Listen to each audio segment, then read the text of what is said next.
Uh, I can't be living off checks. Burn the cess when I'm stressed. EPD what I rap. And the ground shake when I step. I heard they got the birds and nests. I'm just hoping they repent. I'm just hoping that I'm saved. Side with D what I blaze. Ping ponging with the haze. I am Cheech and Chong modern days. And I need it all by today. So I told Poppy on the lake. I am not the same when I'm on the cane. And I bury bars where the bodies lay. And I spread them out like a shotty spray. And I'm from the way where you should have stayed. Was good, gang. Mac Bully was good. John Baker was good, man. What up? What up? What up, though? I see there's a lot of stuff happening, man. I missed out on a few things. Drake over here pulling up to Marcy Projects, doing video shoots early in the morning. He keep looking behind his back. I'm like, what the fuck wrong with Drake? A lot of stuff, man. Word was out that BG is home, then he not home. I'm like, what's going on, man? What's good though? What's good, man? What's good with y'all, man? Hey yo, Mac Bully, what up though, bro? What's poppin', man? What's poppin'? Let me go to the gram. Let me go to the gram. See what's up, man. Dre did look like he was worried. That man was like, that man was he would spit like two words and be like, yeah, man, you know it's OVO. Yeah, man, this how we do. I'm like, what the fuck? Why would you even do a video if you're gonna be looking around you? And then this is the thing that always gets me, right? It's like, of course he gonna have an excuse, bro. I mean, not a reason, like, you know what I mean? And then automatically, because he comes up with some type of reason, oh, that's why, or because something was going on behind him.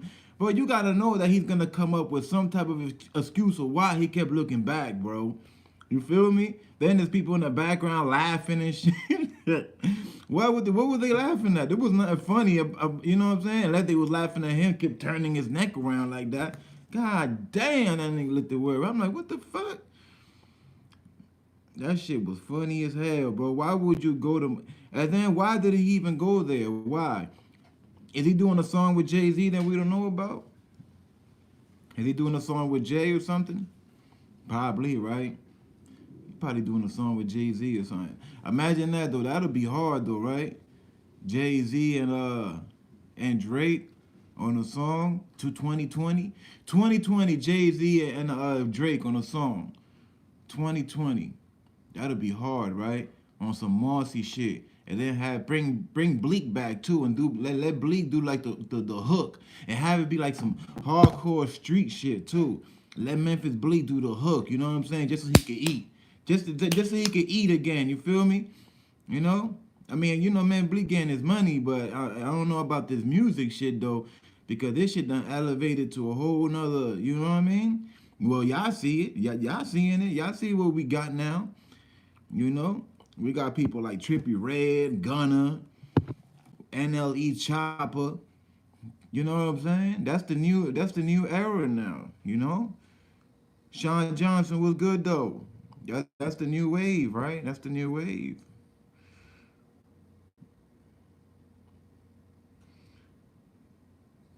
And looked, hey, looked around. That jump was funny as hell, bro. Baker, right? He paranoid, probably on some type of drug. But I don't know, man, because he be taking them Zans. Them Zans supposed to calm you down. Them Zans supposed to calm you down, man. Nah, he would just worry because he ain't know what to expect because he's in an area now that he ain't used to being at. And when you know what I mean? When you come out your comfort zone like that, you kind of do got to be aware of your surroundings though. I'm not going front, but damn, like you can't be looking back that much, you feel me? So what is, bro, yeah, it could have been like 20 people doing backflips behind me. I'm not going to be looking back like that, bro. Come on, man. I don't care if there was, you know what I'm saying, if the circus was behind me, bro. I don't care if there was a gorilla juggling bananas on top of an elephant, bro. You know what I'm saying? Like, I'm gonna be there, I'm gonna do my video, and then afterwards be like, yo, what happened, man? What was going on? I heard all the shit while I was rapping. What was going on? You feel me? But nah, bro. The way he was turning around, bro, You know what I'm saying? But shout out to him though for at least going to Marcy. A lot of other rappers won't go to no spot like that they don't know. You know what I'm saying? Jesus Torres. Dre said he's good every hood. Of course he's gonna say that. Of course. Of course he's gonna say that. Every rapper says that. Yeah, I'm good everywhere I go. I'm good everywhere I go. Then go by yourself then. If you good everywhere you go by yourself. Redman is good everywhere he go. Method Man, the whole Wu-Tang clan. Anybody in Wu-Tang could literally go hood hopping by themselves and they'll be okay. But Drake is not popping up in nobody's hood by himself. That's when you good in every hood. When you could pull up by yourself like that randomly and just show love and dap people up and take pictures and stuff like that. Redman been doing that his whole career. Word is born. Redman been doing that his whole career, bro. You know? But that's because us Jersey cats, we move different. You know what I'm saying? A lot of us Jersey cats, you know what I'm saying? Of course, like everywhere else, we not all the same. You feel me? Of course, we got different types of people. We got bitches too. You know what I'm saying? But you know what I mean? For like the most, you know, a lot of us, we humble. We got our own style. We don't really be biting off of. You know, we right next to New York, and we mad different from New York. Why is that? Why is that? Why? Because we don't follow. We don't follow. We do our own thing. Whatever it is, we do our own thing. Out here, we got our own, we got our whole slang out here that we use and we talk and how we move and how we dress and everything. You could tell a Jersey cat when you in LA or when you in Florida. You feel me? Just the same thing as New York too. You know? But yeah, we always been like that, man. We don't be following, bro. You know, we just do what we do. That's it. Whatever, you know what I'm saying? Shit. But there's not too many rappers that can go to a random hood and just pop up and you know what I'm saying? Like, especially when you at a caliber like Drake, people gonna want money. You're gonna be like, oh, you gotta, what is it called again? You gotta check in. All this checking in shit happens, but that's because you gotta think about it. This is Drake. Like that, this nigga got mad money. You feel me? Like he got mad bread, and everybody know he got bread. So it is what it is, you know. And the hood is always hungry, right? The hood don't lose hungerness. You feel me? You know, it's always hungry. It's always hungry. You know. It is what it is, man, and that's every hood. You feel me? You know? But don't get it fucked up. Don't think for 1 second that Drake wasn't out there with like 20 niggas. Yeah, just because you see him rapping on top of that fence by himself, don't think for a second that it wasn't 20 OVO niggas around there somewhere making sure everything is okay. At least 20. He ain't go with 2, 3, 4, 5 guys. No, he was out there with 20. He was out there with a football team and a half. How many people on the football squad, like when you're on the field, how many is it? It's like what, 7, 8? He had like 3 football teams if you think about it. He wasn't out there by himself. But like I said, he's supposed to move like that because he mad rich. So I give it to him. You feel me? Like I said, at least he pulled up. A lot of rappers would not pull up to Marcy. Hell no, not even if they got security. Cause a bullet ain't stopping nothing. You know what I'm saying? One of them shells ain't stopping nothing. You know, but I salute Drake though. I still salute. Yeah, man, hit that like button, y'all. Please hit that like button. You know, I stay forgetting to say that. But what's good though, man? What's good? Let me skim through Instagram real quick. Let me skim through Instagram because I saved a couple things, so I was like, when I go live, we could talk about what's going on. Let me see. I just be saving and shit. It's easier for me when I save it, you know.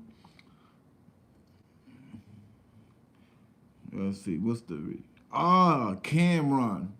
So Cameron went to Medellin, Colombia. Did y'all hear about that?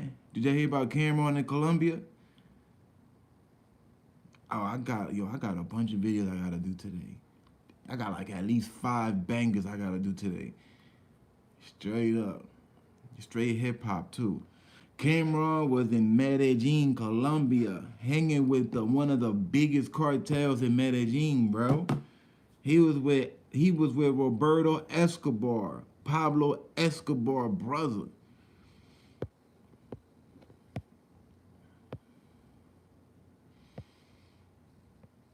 Matt Bully, I ain't buying none of that. If you hood, then you should be good in any hood. If you with your peoples. Yeah, yeah, true that. You know, John Baker, you know why? Cause they ain't disrespectful. Word. And you got your real grimy dudes where they will check you though. They can smell the fear. Like dogs, right? Ah, I smell it. I smell it. Like them greyhound dogs. Are those the one the greyhounds? I don't know which one of them dogs. Them canine dogs. If I was in their shoes, I'd have security too. It's common sense. Gotta protect. Oh hell yeah. Yeah. See me, I'm not big with security. So I always said that if I was ever one of them type of rappers, I'll just roll with my peoples. I'll bring a certain amount of people with me that I feel like I can trust, right? That's not gonna steal from me.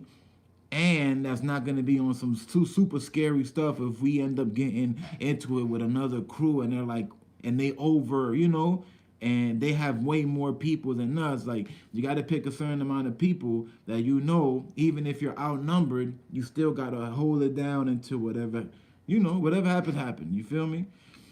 You know what I'm saying? I don't know about that security stuff, man. Like that security stuff is crazy. The only way I would get security is if I'm somewhere that I cannot bring my peoples. Like let's say if I gotta let's say if I was a famous rapper, right, and I gotta go outside the country somewhere that you need a visa, right? Somewhere that you need a visa, passport, you need all this shit. Let's be real. Most niggas in the hood do not got a visa. They don't got no passport. They ain't got nothing. So when you gotta go out there, most of your people that's behind you, you're gonna have to leave like probably like 70% of them once you leave the country. When you in America, yeah, it's all good. You can hop on a bus, you could rent a tour bus, and you can travel the whole America in that bus. I seen it happen plenty of time. What they do is they will plan a tour, right? They will plan a tour. They call it whatever the fuck they call it, right? Let's say they start from New York, right? They will go from like New York, New Jersey, and then you know what I'm saying? Then like something like VA or South Carolina, North Carolina, then Atlanta, then Florida. Then they will go up to the left, and then they will circle around the whole. You know what I'm saying? And before you know it, they done did like 25 states all in one tour bus. You feel me? They ain't gotta hop on no plane or nothing. But sometimes when that bag start getting heavier and heavier and heavier, you gotta do like 6ix9ine and you gotta go out the country. You gotta go out the country and get that real money. How you think 6ix9ine was able to get all that jewelry and that real money? 6ix9ine got that real money when he left the country. He wasn't making that much money in America. You know what I'm saying? Not, of course he made money, but not like that. Like his real money came when he left, and we all seen it because when he came back, this nigga was different. He was just different, But that's with everybody. You got to leave the country, bro. If you want that real bad, you got to get out there. Them euros and them pounds and them what is that shit called in China? The yings, whatever that shit called, the yings. That shit heavy. Alchemist, what's up, Alchemist? What's up, mama? That bag get heavy, man. You gotta leave the country. Look, Cameron over here, Medellin, Colombia, chilling with Pablo Escobar, brother, bro. Look at this shit. Look. Look at this man, dog. Look at that. That's Roberto Escobar, bro. This man is wearing a purple haze diplomat fitted. And that's a real picture. That's not cropped or nothing. That is one of the head cartels, or if not the head cartel of Medellin, Colombia. You know how much blow that man moves, bro? That man right there? A lot.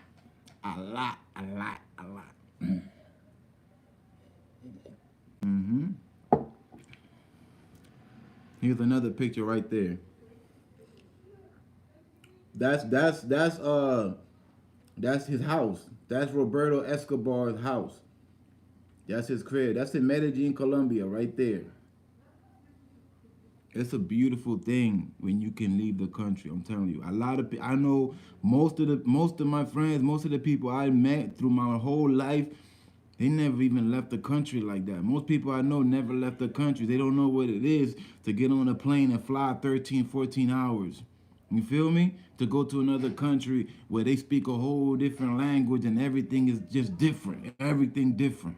You know, it's a beautiful thing, bro. And you got to be built a certain type of way because it's not easy, especially for somebody like Cameron. Cameron probably know what, but so much, but a little bit of Spanish, right?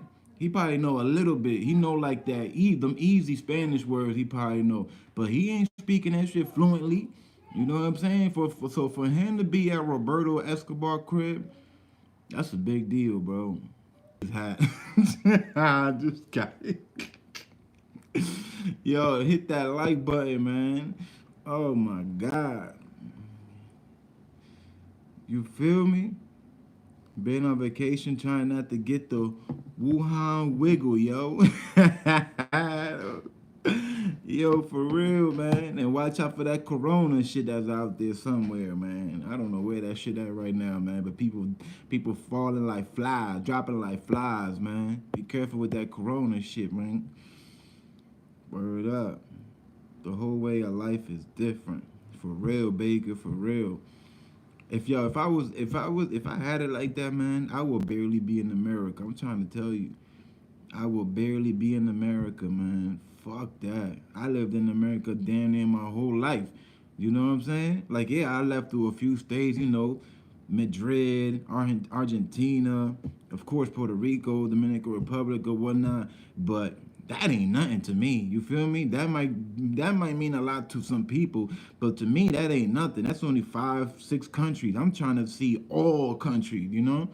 I still gotta go to Japan, you know what I mean? I still gotta go to Russia. I still gotta touch Paris, you know what I'm saying? London, all them places. Uh what's that other place I wanna go? Czechoslovakia. I always wanted to go there. Them people seem like they cool as fuck for some reason. They just look like they cool. And they love rap music, you know what I'm saying? I just feel like I'll have fun out there fucking with them. You know what I'm saying? But yeah, man. I always been like that, man. Even though I really don't kind of fuck with planes like that because it's not guaranteed that shit gonna land.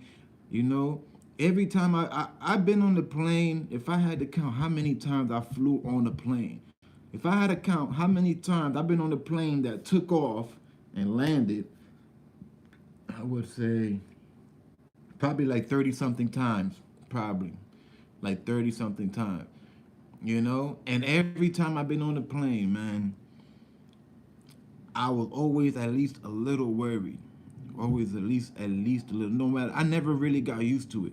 Like, of course, I got used to it, but like, I'm talking about like getting on it and not having like no worries at all. Hell no. I always had a little worry when I got on the plane because there's no guarantee that motherfucker's gonna come back down.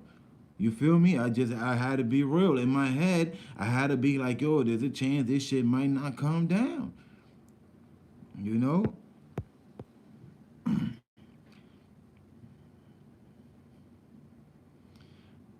They wiggling and sizzling. Oh, speaking about sizzling, hold up.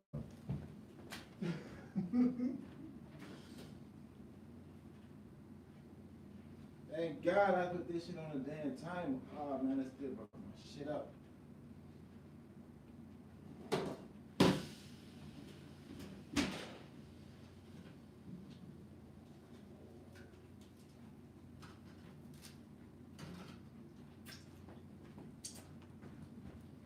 Damn.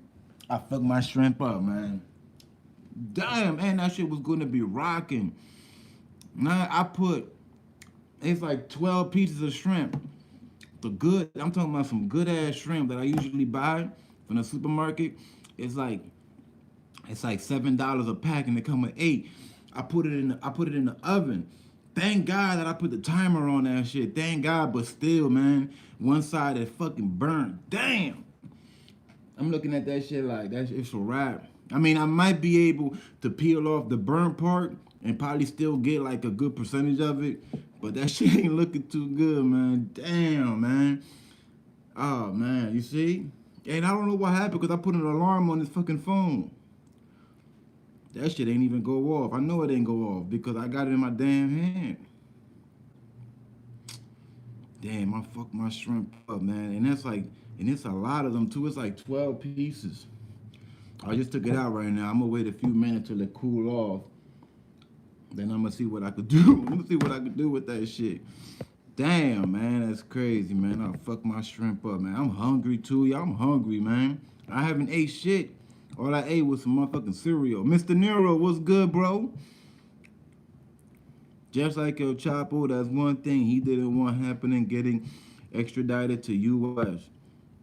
Yeah, El Chapo was, he was scared of, man. All them niggas is scared of that word. Extradited. That's their number one fear, man. Mm-mm-mm. Where old head? Old head, I haven't seen old head. I think old head came through the last time I was live. Yeah, old head came through the last time I was live.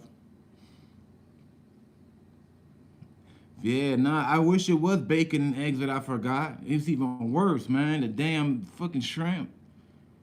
Damn, man, that shit look. Hold on, let me see something. That shit crazy, bro.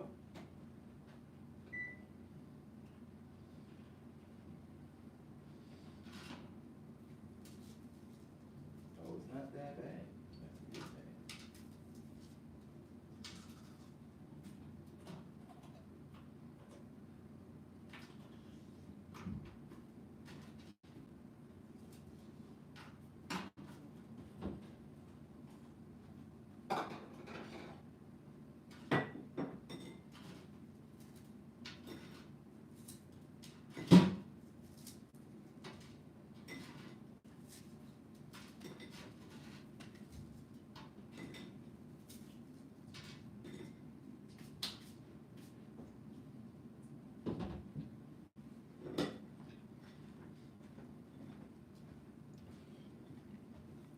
You know what? Now that I'm looking at it, it's not that bad. I thought it was way worse. It was just the lighting. The lighting, though, but some of it is kind of burnt, though, on the corner, but the inside, right in the middle, is just right. That's the worst thing, and you do not want to fuck up some shrimp, especially some big-ass shrimp. You don't want to fuck that up, God. Especially you ain't eat shit all day like me.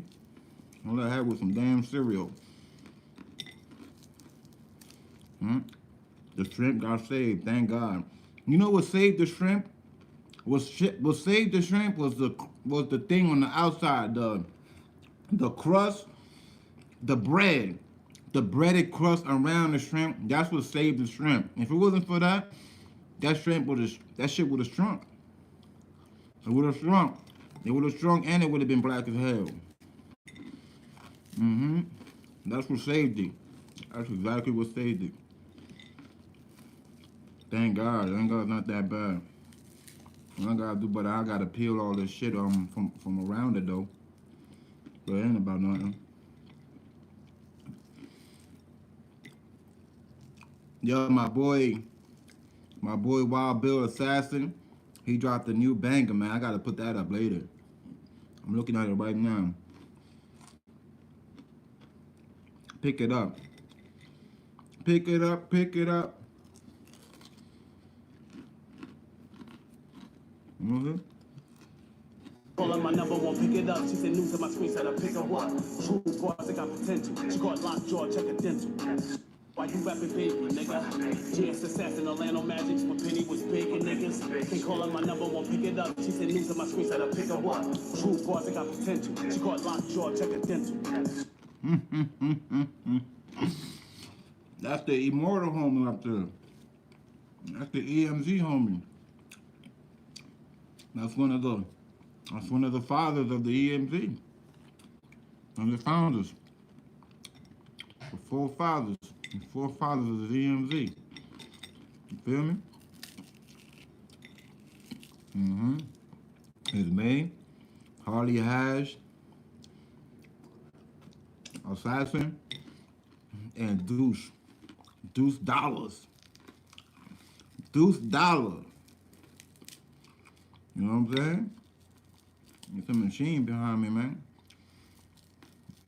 You know? Shout out to the immortals. We're gonna make it sooner or later. Sooner or later we're gonna make it. Mm-hmm. Alright, let me see something. So we got cam on.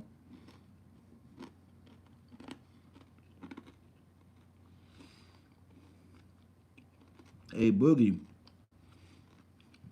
Hey Boogie was like, oh, who seen the video of that stripper that was all the way on that pole, like 80 feet, and she fell from 80 feet high and fell on the floor? Who seen that video?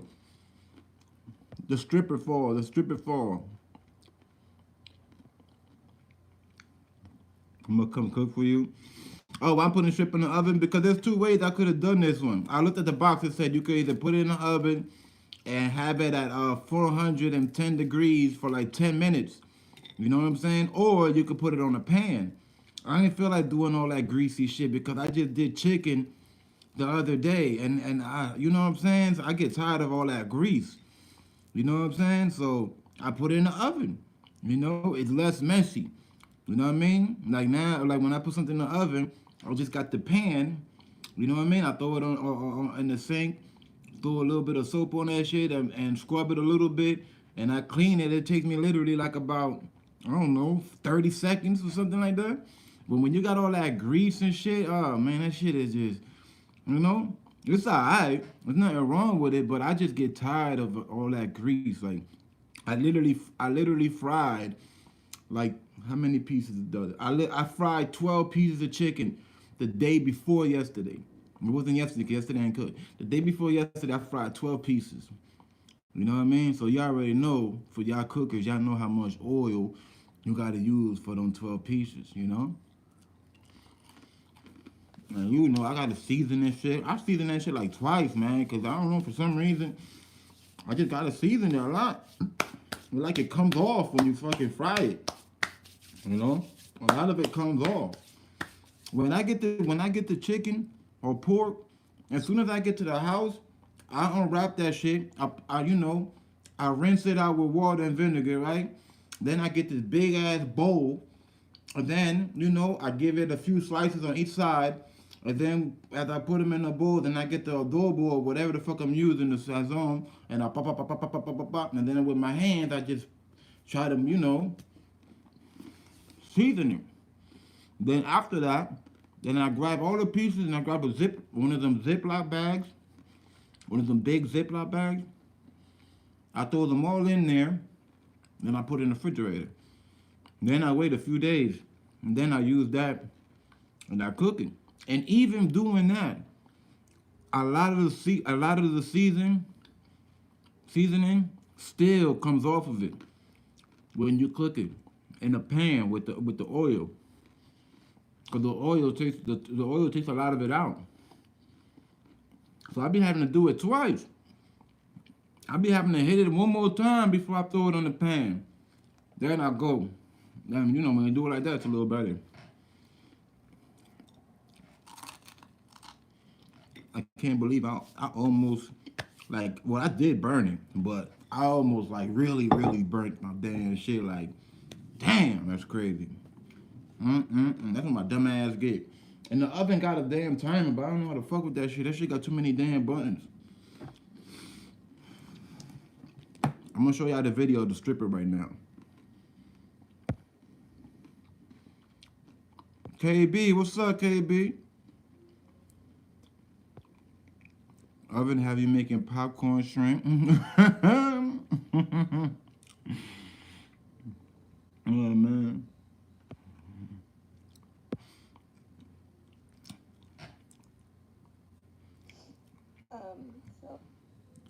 Where's the video at? Wish that bitch fell off that. Do I even got it? Damn, I don't got it. I got when she respond. Oh yeah, I do got it. It's right here. I do got it. Damn, that bitch feel hard, B.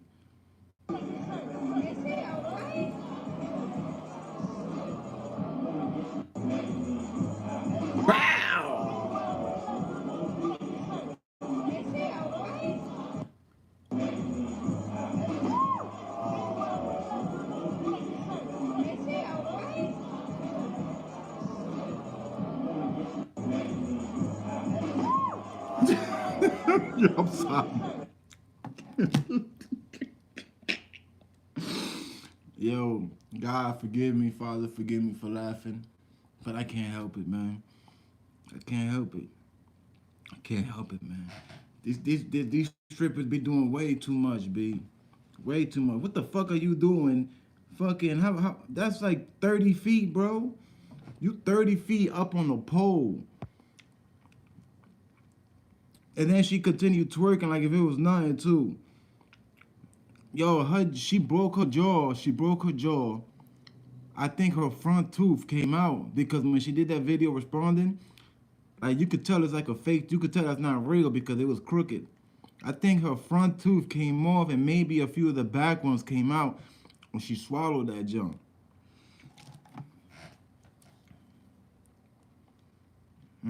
Always doing too much. This video right here, funny as hell. Look at this shit right here. Drop your goofy ass again. Now beat that, bitch ass nigga. Pay for this shit. Hurry up. No, Pay for that shit and hurry up. Drop your ass again. Touch me, get on Yo, the drop. stop video for they help me. You got my Quit keys. touching me. help you. No, come on, Hey!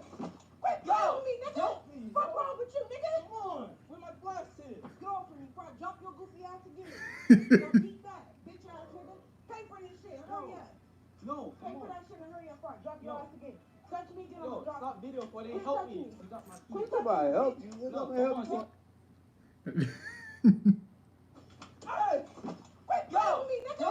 What's wrong with you, nigga? come on. Where my glasses? Yo, drop your goofy ass again. Now beat that, bitch ass nigga. Yo, I'm wondering, I'm wondering if he's still with her on Valentine's Day, man. You think he's still with her, man? He probably still is too, man. Getting slammed like that, boy, he got slammed like a baby, bro. Oh my God, bro. That is so embarrassing, bro. Oh, hell no. Future girl, future wife, almost got her car took. Damn, it was a bunch of shit happened while I was gone, yo.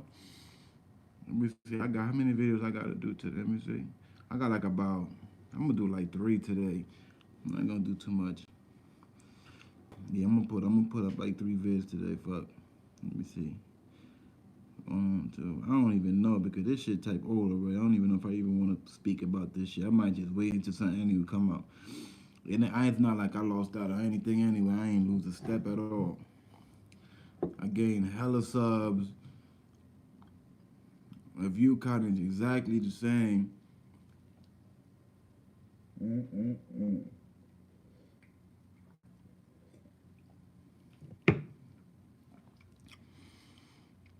I think on my other phone was when I saved all that other shit.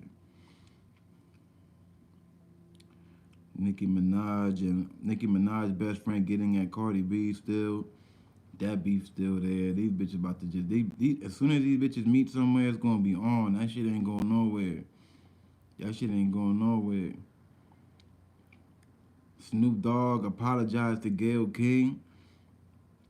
Yeah, he had to though. Yeah, he really had to. He really did. Because that's a grown, you know what I'm saying? That's a grown ass woman. That's a you know what I'm saying? That's one of them elderly, grown woman. Like that's like his mom age. You feel me? He had to apologize. Just cause her age. You know what I'm saying? That lady like Gayle King, like what? Gayle King got to be like 65 or something like that. She just don't look like it because she got the makeup, you know, a nice wig every time she go on. But don't get it fucked up. Gayle King at least is 65, bro. She probably even older. She probably like 70. Her and Oprah the same age. I ain't even know till today that how long Gayle King been in the game. Gayle King been in the media game for a long ass time. She been in this shit. Like her first job, I saw that Gayle King first job was at some studio. That's where she met Oprah. And this was like back in like the 80s. And she was making like 12 grand a year. You know? But this was in the 80s. 12 grand a year in that time, that's like making 100 grand now. You know what I'm saying? That was like a lot of money. So I could just imagine how much money Gayle King makes a year. She must make a lot of bread. Somebody the other day said that she make like, how much was it? Somebody said that she make like a few, like 2 million. I was like, nah, there's no way she's making 2 million a year. But she's making she's making some good money. I think Gayle King make probably like a $250,000 a year, probably. Maybe like 200 grand, 220 grand. Yeah, I would say probably like a 250,000, yo. Cause I ain't know that she been in the game that long. I swear to God, I had no idea till I saw that video today. Which artists are you streaming today? Tory Lanez, The Baby, Blueface, Pop Smoke, 2 Chain, Lil Tecca, Trippy Red, Tato. Tato on that list? Justin Bieber, D Smoke. Who I don't even know who D Smoke is. Royce the 5'9", Summer Walker. I'll tell you what though, from what's popping around the way, The Baby, Pop Smoke, that's about it. Like really right now, and Griselda been popping though. But Pop Smoke right now is like in the radio, like he's in the radio heavy. Yeah, he's in the radio heavy. He's in the radio like how 6ix9ine was when he first came in with that gummo shit. Yeah, Pop Smoke, man, he got to keep doing what he do, man. He cannot fall off. He cannot fall off because he on fire right now. When you on fire like that, you gotta just keep it. You gotta keep dropping shit. You gotta keep feeding the people. You can't lose that fire. You can't. You can't. That shit will go out. That's one thing that I've been seeing, man. You know, doing this social media shit. Then when you get that buzz on you, you gotta whatever it is that you were doing that you got that buzz, you gotta keep doing it because that shit will die. That shit will die. Like it will go away. Like you know, this shit. That's one thing about this media shit, man. Like you could be lit. You could be litty one day, then the next day somebody else will come and will take all the spot. You know what I'm saying? Will take all the spotlight from everybody and grab everyone's attention, and then it'll shift to this person, and then maybe somebody else will come, and then it will shift to that person. Then it'll just keep shifting around. So you gotta learn to keep doing whatever it is that you was doing that got you that viral moment. You know, and that's what Tekashi was good at. Cause once he did the gummo, he had that viral hit. So he had to keep that. He had to keep it. He had to keep that attention. And that's when he did the Cuda song. He did the Billy and all of that shit. But he kept it. He kept that same style. He kept feeding the people, and the people was just they was entertained, you know. Then on top of that, the motherfucker was on Instagram making fun of people and doing all types of stupid shit. So he had the comedy side also. He had the comedy and he had the music. And then he put that shit into he mixed it together and it worked out for him. You know? And this is and the era that we're in now is the only era that you could do that. That you can do that. That you can be a comedian, a musician. You could, man, listen, man, you could be anything right now, man. If you do it the right way through social media, you could be whatever the fuck you want, man. Pretty much. Any updates on the PS5? Nah, Jesus, man. Actually, everyone is waiting for PlayStation, for the Sony company to drop the bomb, to be like, look, this is how it officially gonna look like. So far, people think they got an idea of how it looked like. We don't really know how it looked like yet. Nobody really knows because they haven't dropped anything yet. Until they drop that motherfucking picture, they're gonna let us know when it's gonna come and everything. Until then, you can listen to whoever you want on YouTube, but there's no 100% of the PS5 visual yet. Nobody know exactly how it looked like. I'll tell you one thing though, that the controller itself is gonna have a screen. It's gonna have a screen on it. They're gonna put a fucking screen on it. Y'all remember the Dreamcast, the Sega Dreamcast? It's gonna be like that, like the Sega Dreamcast. It's gonna have a screen on it, like literally a screen. Like that shit gonna be crazy. That controller gonna cost like $120. For real, that shit gonna be over exaggerating amount. Double O, what up, Double O? Gayle makes a little over $5 million yearly. When she keeps sabotaging, it will go up more, I guess. Damn. G and DD to see you back. Oh, good looking, man. Yeah, I'm glad to be back too, bro. So she makes that much for real? 5 million, bro? Are you sure? For real, for real? She's making millions a year? Yo, that's a lot of money, bro. Are you sure, bro? I gotta look at this shit. Hold on, y'all. Hold on.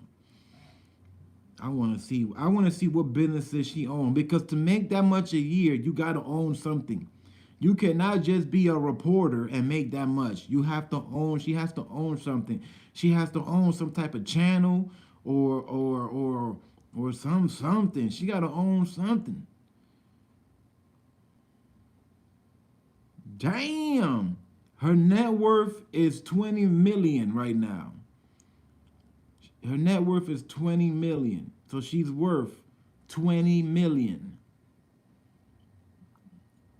Gayle King net worth and salary. Gayle King is an American magazine editor general who has a net worth of 20 million. Damn. Hey, she makes more than what you said. You heard Double O? She make more than what you said. That bitch make 11 a year, bro. 11. How much did you say? You said 5. She make 11. Bro, how the fuck she make that much money, bro? How? If she no, how, bro? How does she make 11 million a year? How is that possible, bro? Who has a net worth of 30 million? Gayle King has earned her net worth as a news anchor, talk show host, and as the editor of the Oprah magazine. The editor, that got to be where most of the money come from. Gayle is a frequent correspondent for the Oprah Winfrey Show and CBS This Morning. Gayle King was born in Chevy Chase, Maryland. One right here said 11 million salary. Yeah, right here. Look, right here, right here. Between 2014 and 2019, Gayle's salary at CBS was 5.5 million. Was. In May 2019, it was revealed that she had negotiated a new deal that is worth a minimum of 11 million per year. Wow. Wow, I did not know that, bro. Damn, I guess putting in that work really do get your bread up, huh? Medusa, what's good, Medusa? Hit the likes, hit the likes. Salary and her worth are different. Nah, I know it's different. She's worth 30 million, but she makes 11 million a year, up to 11 million a year. The worth is like this. Worth would be like if she was to retire today or whatever, she's worth 30 million, right? As a person. But she makes 11 a year. But as a person, she's worth 30 million as a whole person of everything that she's ever done from the beginning of her first job all the way until now, her net worth. Everything she's ever done in her whole life, 30 million. It's like Jay-Z. Jay-Z is a billionaire, but he doesn't make a billion a year. You know what I'm saying? He doesn't make a billion a year, but he's worth a billion. But if Jay-Z was to today, if Jay-Z was to be like, you know what? I'm gonna retire I'm gonna retire. Like, I don't wanna do nothing no more. I don't wanna worry about nothing. I'm gonna sell everything that I got and get rid of everything. You know what I'm saying? My what is it called again? The rights to his music. Damn, I always forget that damn word, man. What is that shit called again? Your rights to your music? Publishing. I always forget that word. That's a hard word to remember. Publishing. If Jay-Z was to sell all his publishing, everything, I'm talking about everything, Tidal, Rock Nation, fucking everything that he got, that he put business in, whatever, everything, it will be about $1 billion more. But he don't make $1 billion, he make some, how much does he make a year? Let's see. Jay-Z, I would say that Jay-Z makes like about 600 million a year. I would say, but let's see. Jay-Z net worth.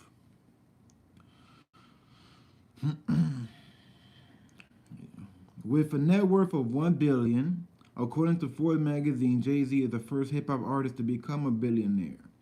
Yeah, we know all of this. I want to know how much he makes a year. That's not what he makes every year.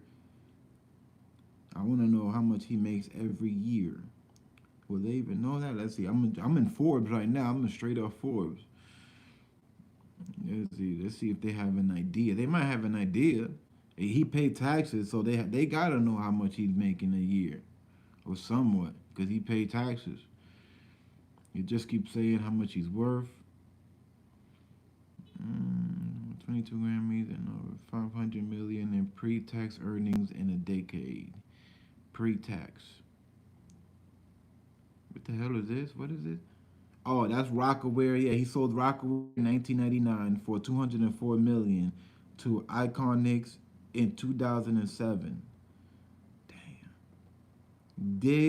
Diuse, a cognac he co-owns with Bacardi. See, I ain't know that. That bottle that a lot of people be drinking with the Diuse, I don't know how to say that. He's part owner of that. He's a co-owner. And Bacardi. And Tidal, we know about Tidal, the music streaming service. Yeah, we know about that. We know about that. What's Jay-Z worth? To calculate his net worth, we want to... Okay, boom, boom, boom. Alright. He owns this right here, the Ace of Spades. We know that, right? The Ace of Spades bottle, a lot of the rappers drink, he owns that. Jay-Z has used his music to shield the 300 gold bottles of Ace of Spades champagne since launching the brand with the 2006 video, Show Me What You Got. Cash and investments, 220 million. Diuse, 100 million. Tidal, 100 million. Rock Nation, 75 million. Music catalog. This is just his music of his album, 75 million. Art collection, his art collection, 70 million. His real estate, 50 million. Damn. So, but how much are they make? Damn, I would need a calculator to add all this shit, I think. Let me see if I can find the net worth, Jay-Z net worth. Based on, worth is based on music, business, and investments. Yeah, because he got a lot of shit going on. That's the thing. Jay-Z got a lot of shit going on. You gotta basically add all that shit and have a... Well, if I was to add everything that I just said, it'll be... Let me see. Where is that at again? Let me go back to it.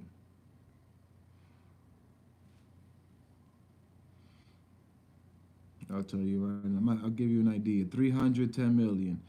Then 220. That's 530. 100 million. 630. Tidal. 730. 75 million Rock Nation. Let's just say 800 million. Music catalog. 75. 875. Then 70 million. Then 50 million. Damn. And he makes damn near almost $1 billion. Yeah, he's short like a 50 million, but he makes almost $1 billion. Because that's not what it's worth. That's not what it's worth. That's how much money he makes in a year. Because that shit is worth way more than that. Tidal is not worth 100 million. That's how much he makes, I think, in a year. In the music catalog and everything, that's yearly, because there's no way he makes that's worth that. That's how I know. Like the music catalog, all them albums, there's no way that's worth 75 million. Like there's no way. Like, you know, to own all the publishing of that, there's no way. So that's what he makes in a fucking year. God damn. That's why he's Hove, man. That's why he's Hove, yo.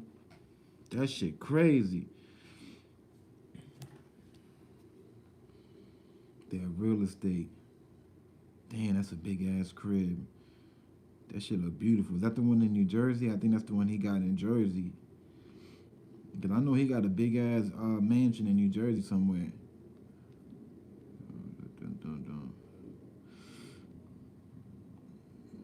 Save post. right, where we at? Where we at? Where we at?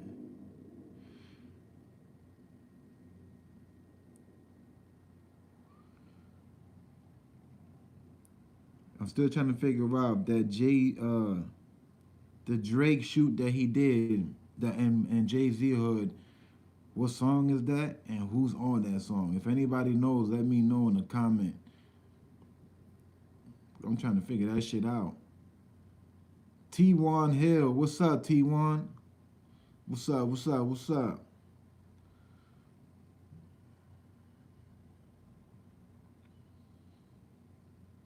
Yo, and for them goons that try to take future girlfriend, daughter of Steve Harvey, Lori Harvey. These guys try to, well, it was one guy, but it was another guy. So these guys try to take her Rolls Royce truck, one of them trucks. You know, the big truck is not a car. It's like a truck. It's not a Jeep. That shit like a truck. They try to take that truck, but that shit, they gotta be dummies or something. Like that's not you. That's not easy. That's not an easy thing to do. I think them shit is like fingerprint. That's like one of the fingerprint type of shit. You feel me? Like the person that owns it can only drive it. You know what I'm saying? Like some that shit don't got no key. There's no key in it. There's no key to put in or nothing. You know what I mean? Unless if she was already in the car and had it on, and you was to come and pull her out and get in and drive off, maybe like that. But still, if she was to have the key, she could probably turn that shit off. That was just a bad move. That was just like whoever. Those are the dumbest. Those are the dumbest criminals. I should do like the dumbest criminal playlist or some shit like that. I should do something like that. Dumbest criminal. I think I do got one already. I'm not sure. But these guys would have been on that dumbest criminal shit. You don't do that shit. You can't do nothing with a fucking Rolls Royce truck. You can't do nothing. That shit got GPS and all types of shit. Big ass chip in that shit. Boy, they wouldn't have made it. They wouldn't have made it past a block before they would have had that helicopter on them too. And I'm pretty sure she would have been like, oh, they had guns on me and this and that and blah blah blah. Dummies, yo. How you gonna try to take one of them cars, bro? You can't. Anyway, that shit is out of that shit. That shit out of style. Ain't nobody taking cars no more. It's too much electronic. It's too much. It's just too much. Period. Too much. Period to deal with that shit. Let me go to the YouTube real quick before I bounce. Let me see what's up. Let me see if anything happened. What's up been on? Make it on the story. Let's see, Kobe Bryant. Ah, man, rest in peace, man. Kobe Bryant and daughter laid to rest in private family memorial. Damn. That's just sad, man. Here they are right here, look. They got laid to rest. They got laid to rest, y'all.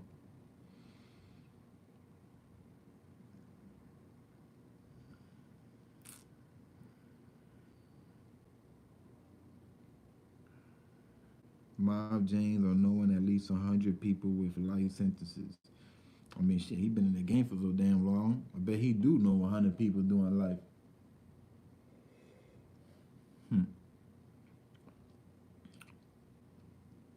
50 Cent says Mace doing the same thing Diddy does to 5-year foreign.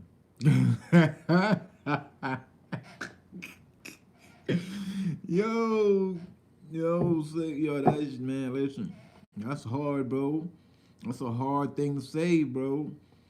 To compare somebody to Puff Daddy, that's hard, bro. I don't think nobody wants to be compared to that man, bro. This nigga said that Mace is doing the same thing to 5-year-old. 5-year-old, whatever. I don't know how you fucking say that shit. I would say 5-year-old, because he's not 5-year-old, 5-year-old.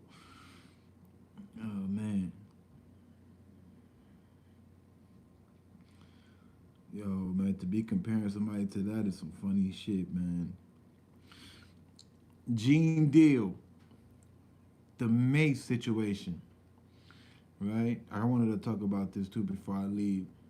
So, For those who don't know, Gene Deal is the guy that used to do security for Puff Daddy when Notorious B.I.G. was alive, right? He used to do security, and for the past 5 years now, like strong, Gene Deal been doing, stories about Puff Daddy and stuff that he seen and saw while he was in security, when he was doing security.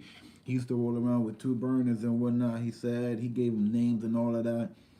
And so basically, Gene Deal seen a lot of shit. He been around a lot of famous people and everything. Of course, he was Puff Daddy's security. So this guy done must have seen so much shit. So he got hella stories. He got stories for days. He got a channel called the Gene Deal Show. You know, if y'all should go subscribe to his channel. It's called the Gene Deal Show. And he got some good stories on there, man. Funny shit, you know what I'm saying? Just entertaining shit, that nobody would have known until he said something. Like nobody would have known. So anyway, there's a guy, there's a blogger. I forgot his name. His name is Kev something, and this blogger is basically saying that Gene knew that Biggie was gonna get killed. Like he knew, like basically saying that he helped set up Biggie's death, and that's some big you know what I'm saying, accusations, you know what I mean? That's serious, that's big, bro. That's a big deal, bro. To say that you had something to do with, you know what I'm saying, with a legend, Notorious B.I.G. murder, like that shit crazy as fuck. Like that nigga's a legend. He will always be a legend. Him, Tupac, they will always be a legend. And yeah, it's getting out of hand, man. Like I saw a video with Gene, man, and he was just mad, bro. He was mad. He was like, fuck you, this and that. I said this story a million times. I warned people. I told people to watch it. Nobody wanted to listen to me. Puff Daddy had Biggie out in California, all open for no reason, and in the middle of the beef of the West Coast versus East Coast. And I'm just paying attention because, I always pay attention to people, especially stuff like that, because that's very interesting, you feel me? And if I would say I believe Gene, though, I believe him. I believe that Gene didn't have nothing to do with that. You know what I'm saying, Mac Bully? Yeah, he was heated. I believe he didn't have nothing to do with that, bro. He was just trying to do his job. Everything happened so fast. The man is not Superman. You feel me? Biggie ended up getting hit up, and there was nothing he could have done. He said that on that last night of Biggie's death, they was in the car. He said the driver, Puff Daddy was on the passenger side. He was sitting behind Puff Daddy. He said that Puff Daddy put his seat all the way back, to the point where Gene knees was stuck in position. So Gene now had to sit on the side like this, like a female would do, like on the side, like this, with his legs sideways stuck. Gene says that he tells Diddy, like, yo, what the fuck are you doing? Like, yo, like, my balls are trapped, like, I can't move. Gene said that Puff Daddy act like he doesn't hear him. He's playing stupid.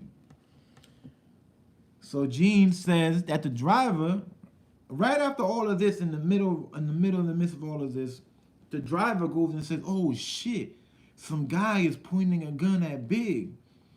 So that's when Gene tells the driver, yo, eat the next 3 lights, or something like that. And all of a sudden, he said, you hear, bow, bow, bow, bow, bow, bow. 6 shots. What could he have done? He's sitting in the back seat. He got Puff Daddy with his seat all the way back, got him trapped in. He's in the back seat. You can't do nothing in the back seat. You can't do nothing.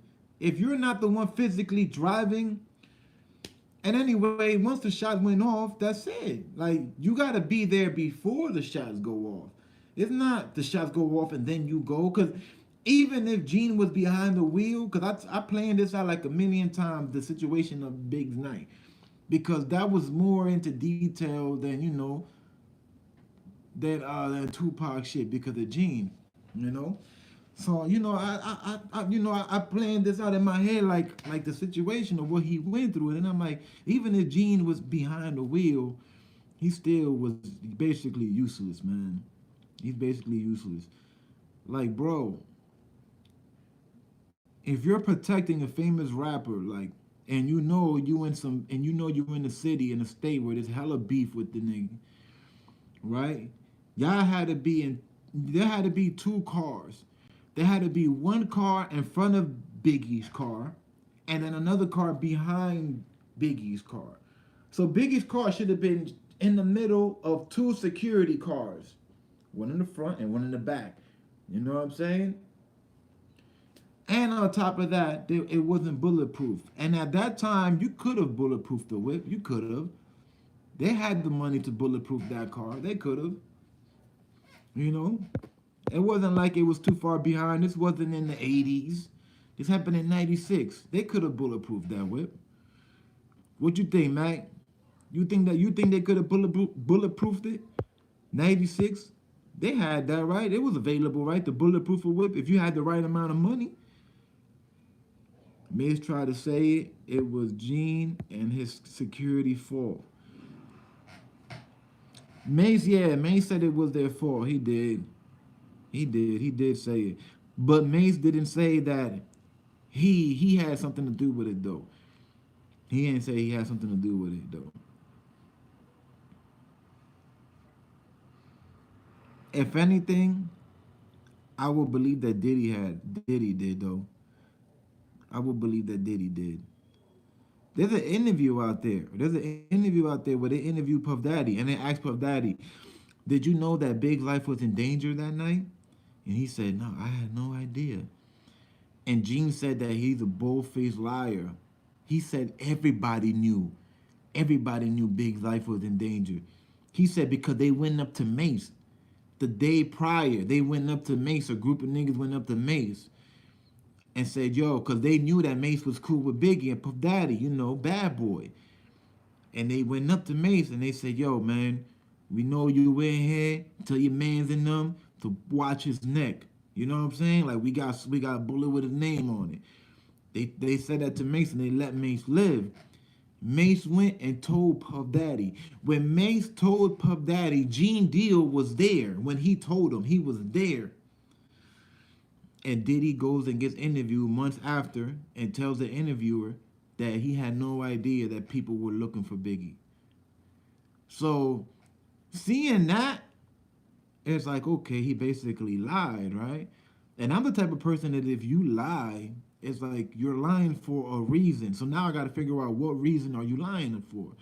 What other reason could Diddy be lying? What other reason could it be? But knowing that something was gonna happen to his ass and he let it be. You know what I think, bro?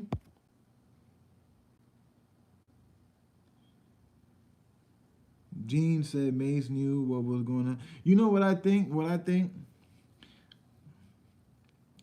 I think that Puff Daddy was so scared.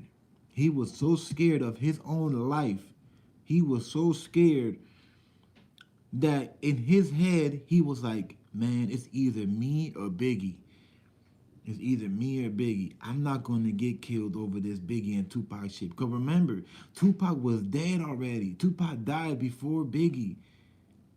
You know what I'm saying?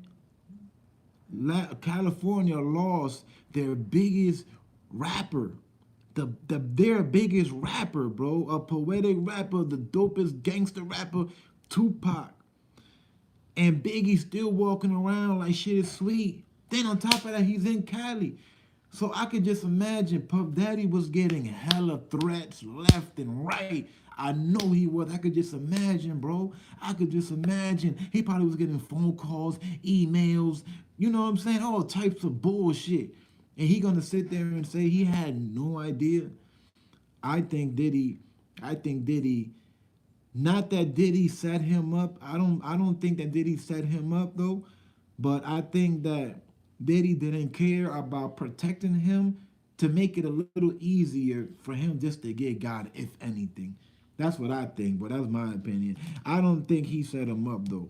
I maybe he did, but I don't think that he actually really set him up. But he didn't protect him. That's my thing. He ain't protect him like he should have, knowing that the shit was on.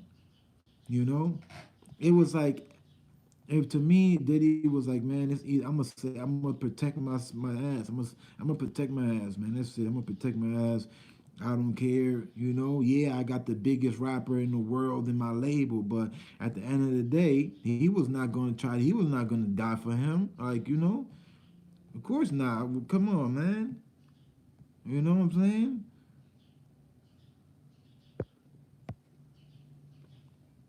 Lipinski, what's up, man? What's good, man? Stopping through. Good looking, man. Hope everything good, Lipinski.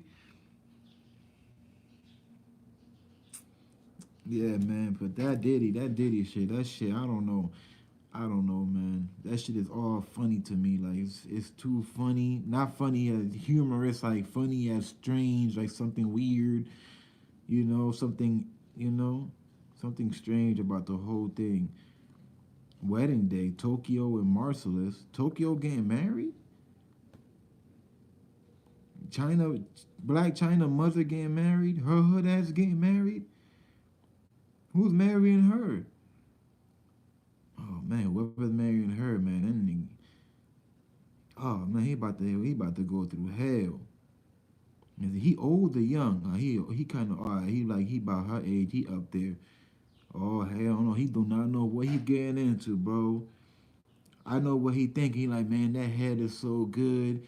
She probably swallowing whole, man. But bro, yeah, but that's a ratchet woman right there. That lady is far from a queen, bro. For real, Black China mom, that lady is far from a queen. She is ratchet as hell. It's super ratchet, man. I watched a couple of her lives. If you hear how she talk, you'll be like, bro, she's not good for nobody. For real, for nobody. Like by looking at this video right now and looking at the guy that's marrying her, I can tell already that he's one of them soft dudes. That he's just in love with her because of what she can do for him sexually. You feel me? And she just sucked the soul out of him, and he just want to marry that forever because he never had nothing like that in his life.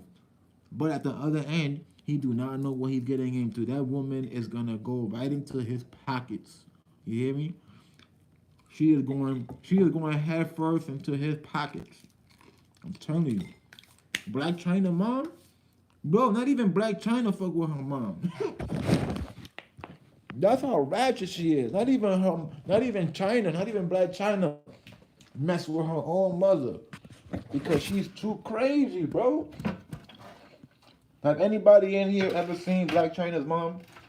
How she act? If you did, you would understand. That lady is fucking loose. Loose as a goose. You hear me? Loosey goosey. Loosey goosey, bruh. Her name is Tokyo. Black China mom's name is Tokyo. She got a channel and everything.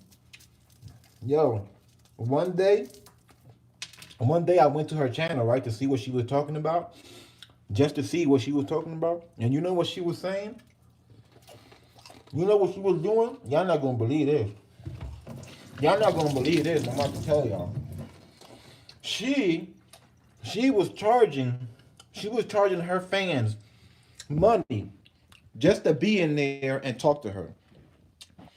If you wasn't dropping a super chat with at least $5, you wasn't able to speak. You wasn't able to speak. If you didn't drop at least a $5 super chat, you couldn't speak. You probably saying, but what you mean you couldn't speak? I'm gonna explain to you.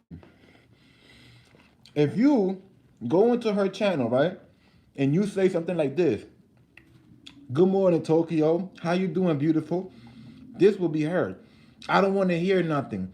I don't want to hear nothing. I want money. Super chat, ho. Bam, and she will block you. She will call you hoe and a bitch, no matter what you said. You will go in there and you'd be like, you will throw a heart emoji. She was like, I don't, the fuck all that heart emoji. Super chat, bitch. Bam, and she will block you. I was like, wow. So check it. Somebody went in there and they dropped a $2 super chat. She said, bitch, you better come up with more money. Block. Blocked her ass. She said, if you ain't got $5 or better, I don't want to hear nothing. She said, I'm tired. I'm tired. I'm doing this shit for free. Ain't nobody fucking, nobody donating. Nobody want to show love. I'm tired. I'm tired. She was blocking everybody, bro. That bitch must have like 2,000 people blocked. No cap. 2,000 people blocked. I'm just sitting there watching that shit, dying, laughing. I was rolling because I never seen anything like that in my life, yo. She was blocking people just because they ain't put no money in her super chat. Do you know how ratchet that is, bro? Now just imagine how she's gonna be treating this guy that she's marrying today. How you think he's gonna how you think she's treating him? That month, I bet you, yo, she the type that he'll go to sleep, right? He'll go to sleep and she'll go in his pocket and take all the loose change. You know what I'm saying? Take all the loose change, whatever he got, she taking it. Or borrow his credit card, go to the mall, spend like $5,000. You feel me? Do that shit like once a week. Like this guy gotta have a lot of money to marry Black China Mom. I'm telling you. Whoever this guy is, he gotta be a millionaire or something. He gotta be, because if you're not a millionaire, you can't afford to be with somebody like Black China Mom. You know? I feel bad for the guy, man, but hey, you know, at the end of the day, be a man just like I'm a man. And if you're not retarded, you know what I'm saying? If you're not retarded, I'm not really supposed to be feeling bad for you, man, but I feel bad for him because just by looking at him, I could tell he one of them nice guys, you feel me? That will never cheat on a woman, will never call her a bitch. You know what I'm saying? But he just got with the wrong one. He got with the wrong one. This woman is about to make this guy go through so much. She about to make him go through debt and everything, man. He gonna have a debt and everything. I'm telling you. His bank account about to be in the negatives by the end of 2020. Fucking with her. I'm telling you. All you gotta do is go watch her channel like once. And you'll be like, damn, everything that Chosen said that day, he's actually right. This bitch, something wrong with this bitch. Black China Mom. And I'm looking at that shit. Let me see. That shit look real too. It don't look fake, man. Black China Mom is marrying this nigga, bro. Hold up.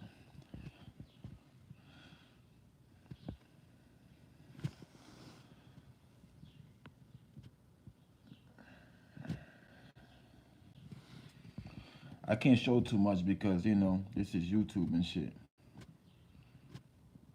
With that big ass gap she got right here, that shit big as hell. That shit too damn big. Oh, they getting married in one of them little spots. One of them quiet. You know how people get married without nobody knowing, and they go to one of them little churches. They go to one of them little spots where it's only them. You know, it's only them and the priest. They ain't like in one of them type of spots. It's not one of those. It's not a big marriage where the guy's family member is there, and I could only imagine why. I could imagine why. I could imagine why too. His family was probably telling that nigga like, yo, man, that's if he got a family. But I know if he does have a family, they had to been telling him something.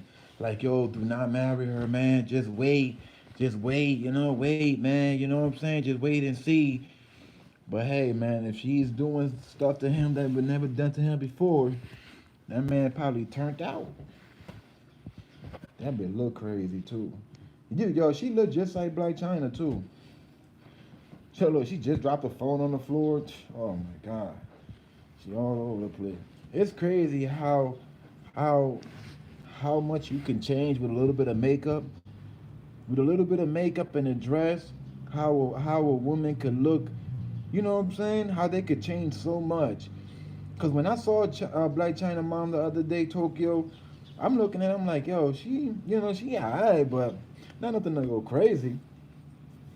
And now looking at her right now, like she look kind of good. Well, she got on makeup and that white dress. She look kind of good. I ain't going front. She look kind of good. I ain't even going front. And she like in the 60s or some shit like that. I ain't even going front. Oh, I got this half a bowl. Give me to smoke this. I'm supposed to be cutting down on the cigarette.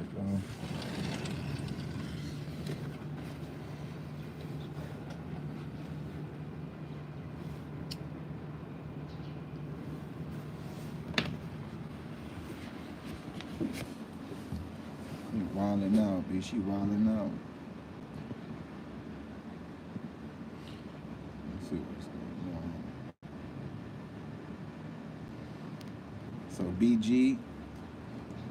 So BG is not out now.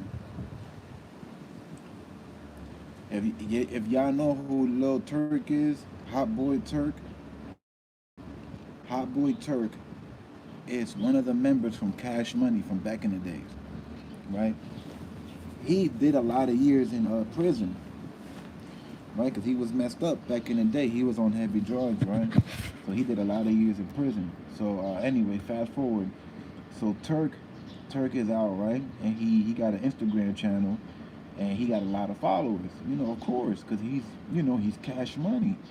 He was out there with Lil Wayne, and when Lil Wayne started rapping, he was at one point I liked the Turk more than Lil Wayne back in the days. Like when was this? In the mid 90s? Yeah, around the mid 90s. Nah, not the mid 90s. Around the late 90s. I liked the Turk more than Lil Wayne because Turk had a different flow.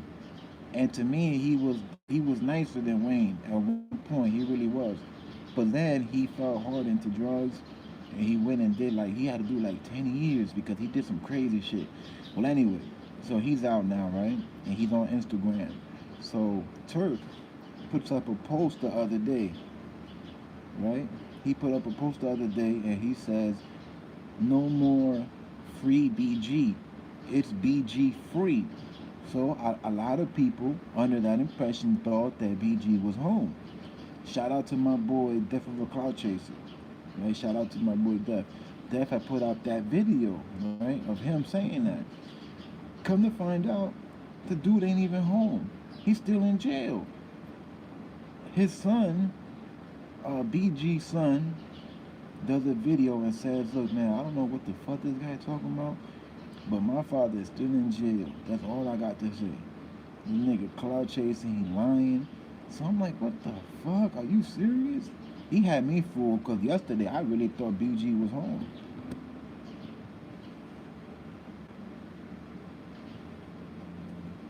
So Turk does a video talking about explaining himself, talking about, I didn't mean that he was free. I meant that free him until he's free. I'm thinking to myself like, man, what kind of bullshit?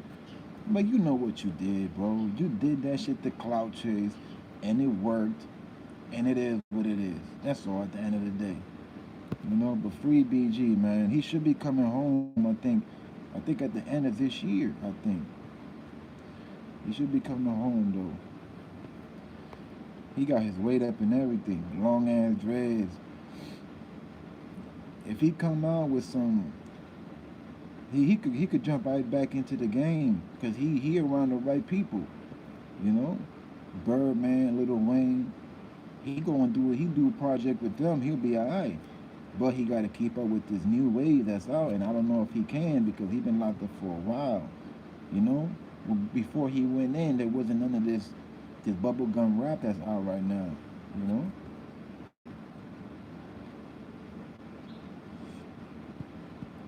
Lipinski, bro, everything good. I don't get a lot of YouTube notifications. I ain't going to stop through as much. Yeah, Lipinski, as far as the notification, I don't know if you hit the bell, you could change it and you could put all notifications if you hit the bell. That's about as much as you can do as far as keeping track with the videos. You feel me? 007, yeah, that man goes off on Black China on social media drinking wine coolers. Yo, Double O, there's something wrong with her, bro. Like she is off the meters, bro. She is off the meters, bro. Off the meat rack, right? That what they say? Off the meat rack. Crazy, man, crazy.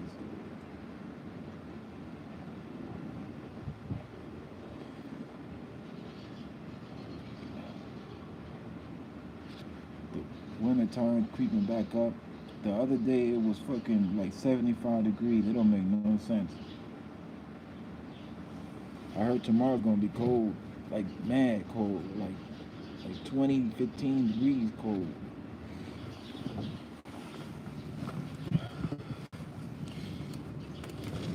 Nope. Can't come outside, not yet. It's too cold out there. I don't know if you can.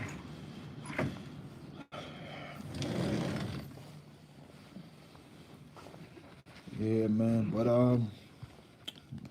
let me get going, family. I'm gonna see if I could do a couple vids.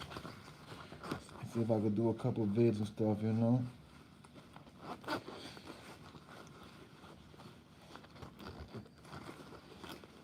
I got what is it? I think I got like one or two videos that's like some funny ass shit. I think. I'm not sure, but I think I do. Yeah, because I've been gone. I've been gone for a few days, so you know, I ain't miss out on too much. I ain't miss out on too much though. Besides Drake going to Marcy, besides Drake going to Marcy, Kobe just got Kobe just got laid for the funeral. They just laid his body and his daughter, man. Rest in peace, man. I think that happened. I think today or yesterday. They had a private funeral. You know, private funeral. It had to be private because if it would have been open, you know how many people would have been there. You know what I'm saying? Well, you can you imagine a open funeral service of Kobe Bryant? You know, it would have been like a million people. You know what I mean? You can't even have enough police there. You know what I'm saying? To keep everything cool. You know, even though I doubt anybody gonna get into a fight. That'll be mad disrespectful. I doubt it. But you still, when something like that happens and somebody that big, rest in peace, dies like that, like the pain that the people go through is like they feel like they have to be there, so for whoever's around the area, they're gonna go to that funeral. They're gonna go, trust me, they're gonna pull up, just like Nipsey funeral. Y'all seen how many people was out there. It was like 5 blocks full of people. 5 blocks. You had people from all over America in California. All over. It was so big they did it at the Staples Center. You know what I mean? Like if it was like a big event, because it basically is. It basically was like a big event. You know? Let me see something real quick. See if anything else I'm missing before I get going. Young and May. Pop Smoke doing his thing. I'm about to go listen to some Pop Smoke too, man. I'm about to go put a few of his songs on my playlist because I've been looking for some new music and I didn't really know who to rock with like that. But I think Pop Smoke is doing his thing, man. I think he's doing his thing. His flow is dope. He's dope. He's all around a dope artist. He got dope beats. He's rapping dope on it. He got his own wave. He don't sound like anybody. What's up, buddy? What's up? You got the munchies, huh? You got the munchies. Every time he hears me live, he comes up and stuff. Every time I'm live, the cat comes up. Always, every time, because he knows what I'm just sitting here talking, and he tries to come and get his rubbings, huh? Let me see what else is going on. Yeah, but there hasn't really been too much. Not really.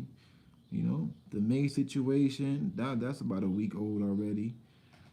Uh, this guy named JT from Atlanta. I don't know if y'all know about JT. He's a guy. JT is a guy from the street. He's a street dude. He's a street hustler, and he came up off the streets. Simple as that. He's cool with people like Snoop Dogg. Well, not no more, but at one point he was real cool with Snoop Dogg. And there's a guy that goes by the name of Snow, Curtis Snow. I don't know if y'all heard of Curtis Snow. He did a movie called Snow on the Bluff. It wasn't an official movie. It's like one of them YouTube street movies that blew up. It got big. Like I seen that shit like a few times because it was like this. You know what this guy did? He he robbed a few white folks, right, that was in the hood looking for cocaine, right? He robbed them for their money and took their phone, the camera or whatever.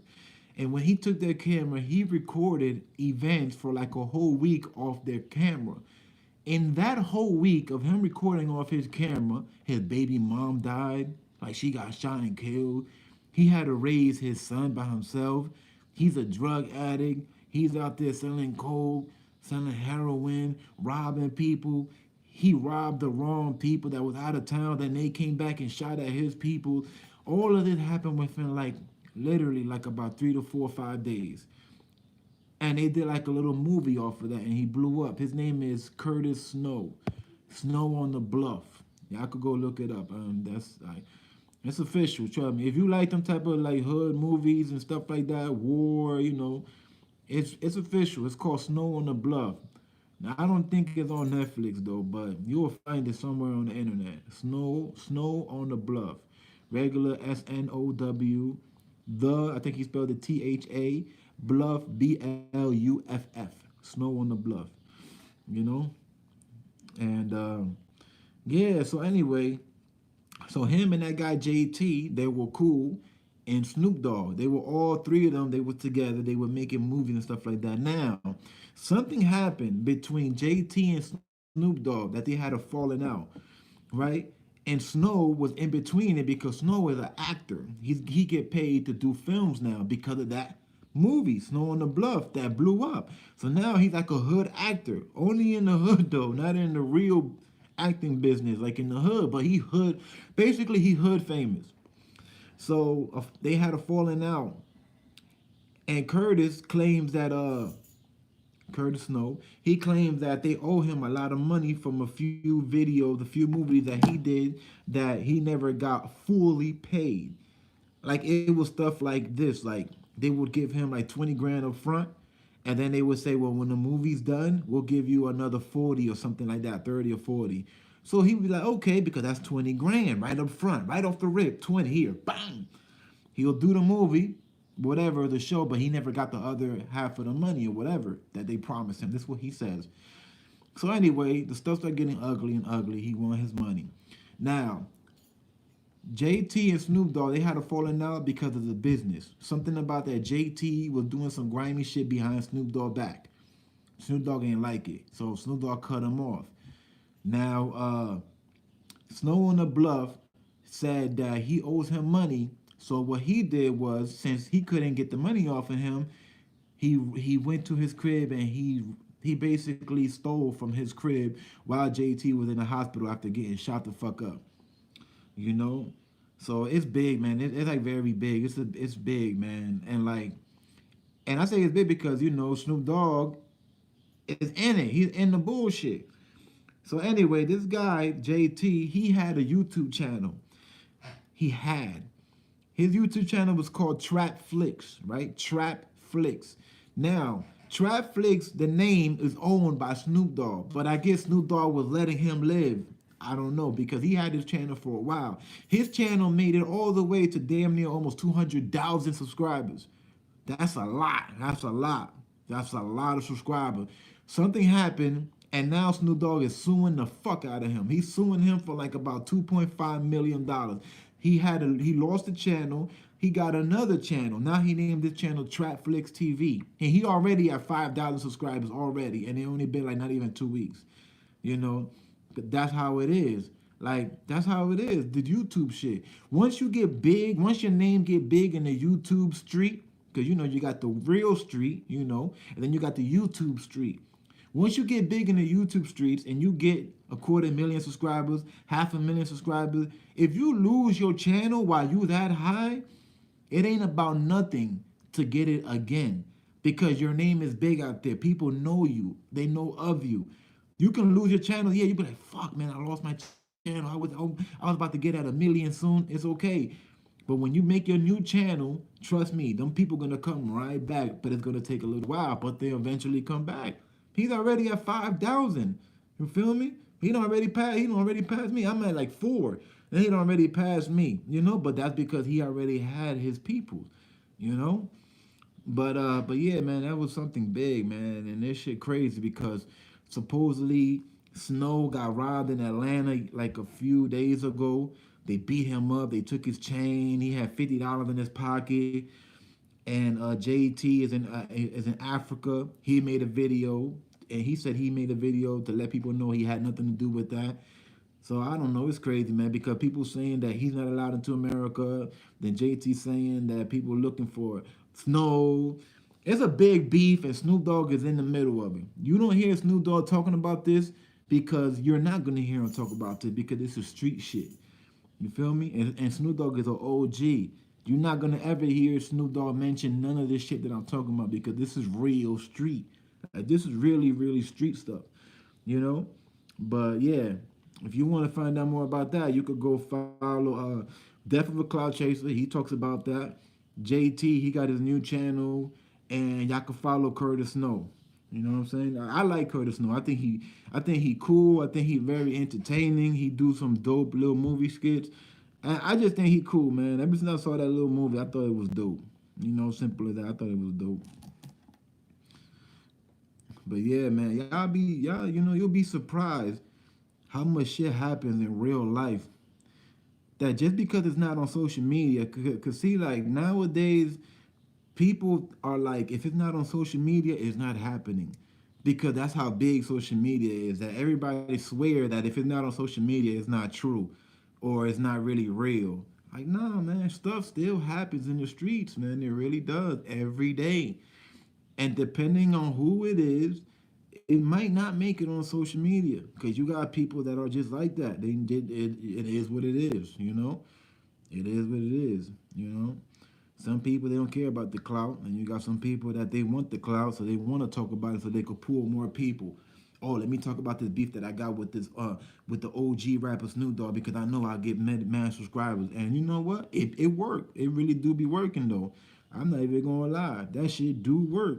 And the more drama, the more the more people come, the more drama. You know, the more drama. People love drama. They love it. They eat it up. You know, they eat it up. Anything with beef, if you dissing somebody, they eat it up. People eat it up. They love it. Like I said this a bunch of times on my videos. Nobody cares if the grass is greener today than it was yesterday.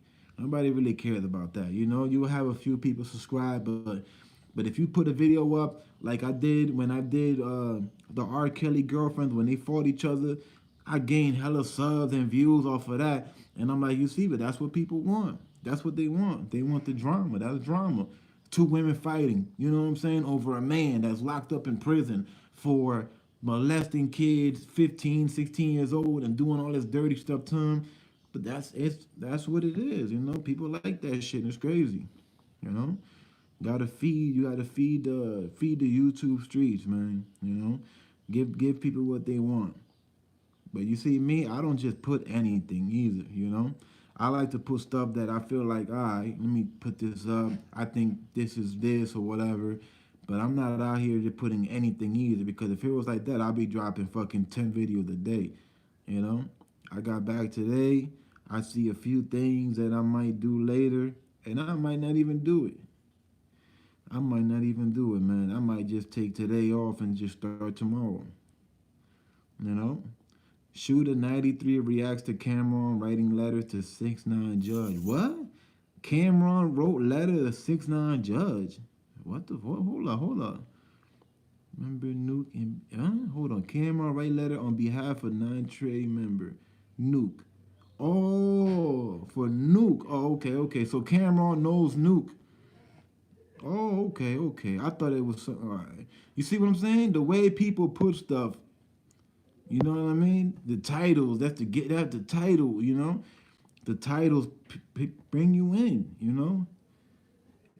Dereer, what's up, Dereer? I don't know if I'm saying that name right, but welcome.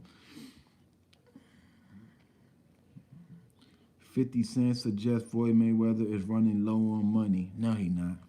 That's him trolling. That's 50 Cent trolling like usual. Yeah, all right. Floyd Mayweather owns Mayweather Production.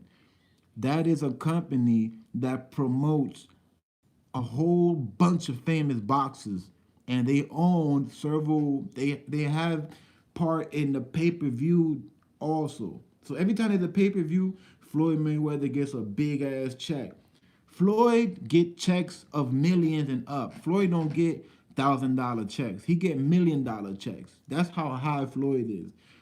And 50 one of the type of dudes that if you're way richer than him, he most likely gonna have beef with you. I'm not gonna say that 50's a hater because I rock with 50, man, but 50 don't be liking people that got a lot of money for some reason. I don't know. You feel me? I don't know. Oh man. What's up, buddy? Yeah, man, but I'm gone, y'all. I'm out of here. Let me see what's up. I might do a few videos for today. Let's see what's going on, man. Or if anything, I'll just go tomorrow, start off fresh, you feel me?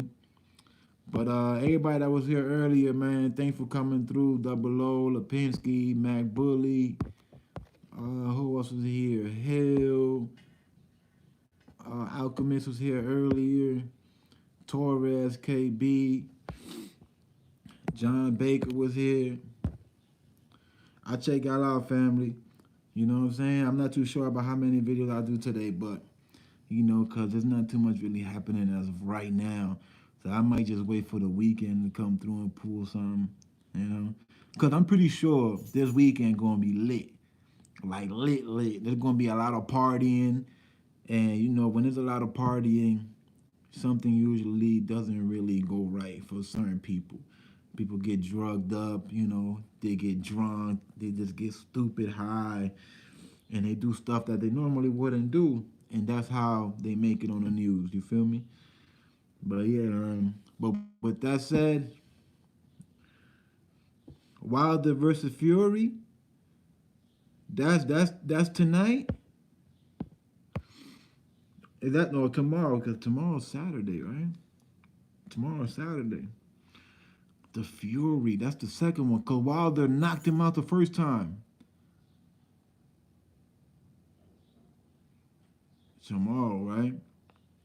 I think so too. Tomorrow, Saturday. Yeah, because think about it. Oh, no, it was a draw? It was a draw, huh? He ain't knock him out? They were just beating each other up all the way to the 12th round.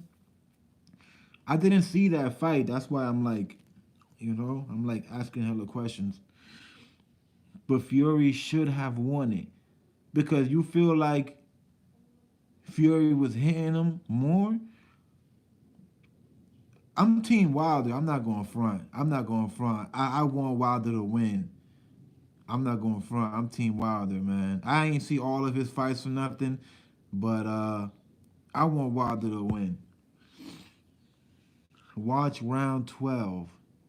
As a matter of fact, hold on real quick, because I'm still on YouTube right now. Wilder versus Fury, round 12.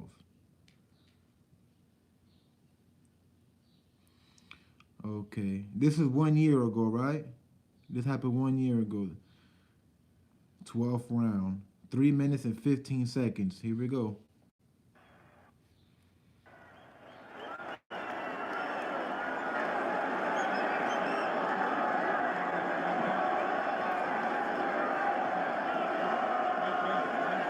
Okay.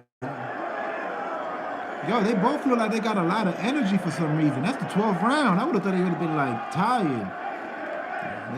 They both look like they got good energy. Wilder hopping around. Fury just trying to get him. Fury gave him 2 punches. Oh! Wilder just knocked him down. Hold on, Wilder, that's Wilder, right? Am I messing up the names? Wilder is the tall black dude with the braids. Am I correct? Because he just hit him. He just hit him right now, and you can see the sweat flying off his face, and he fall right on his back.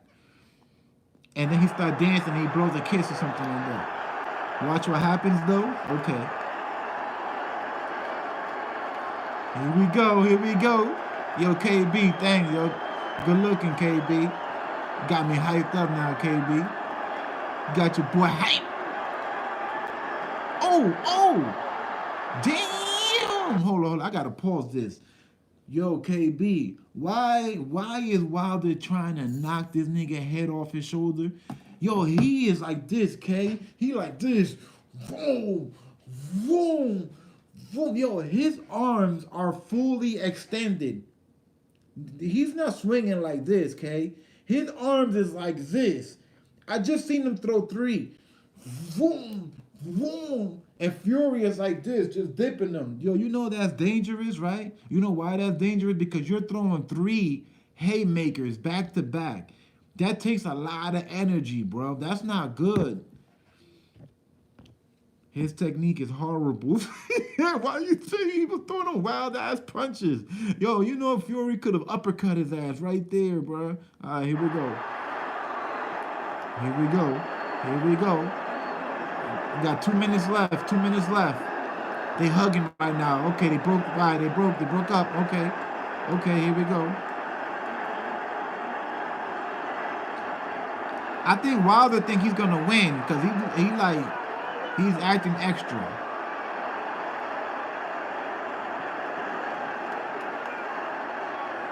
Wilder is tagging him though. But Fury looked like he's waiting for that right punch. Oh, he got him. Fury got him. Fury just jabbed him in the face like twice just now. Boop, boop.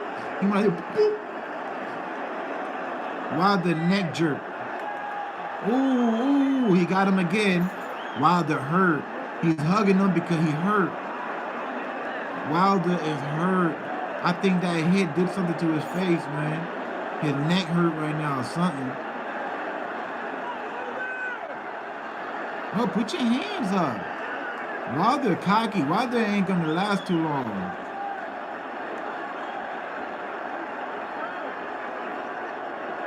Oh, he throwing some slow ass punches now. Yeah, cause you threw them damn haymakers. Got you tired, huh?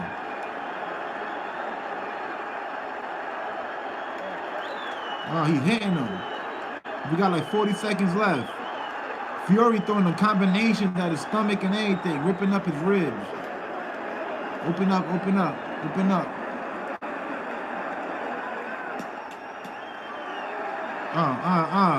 Fury dancing. Fury dancing on him.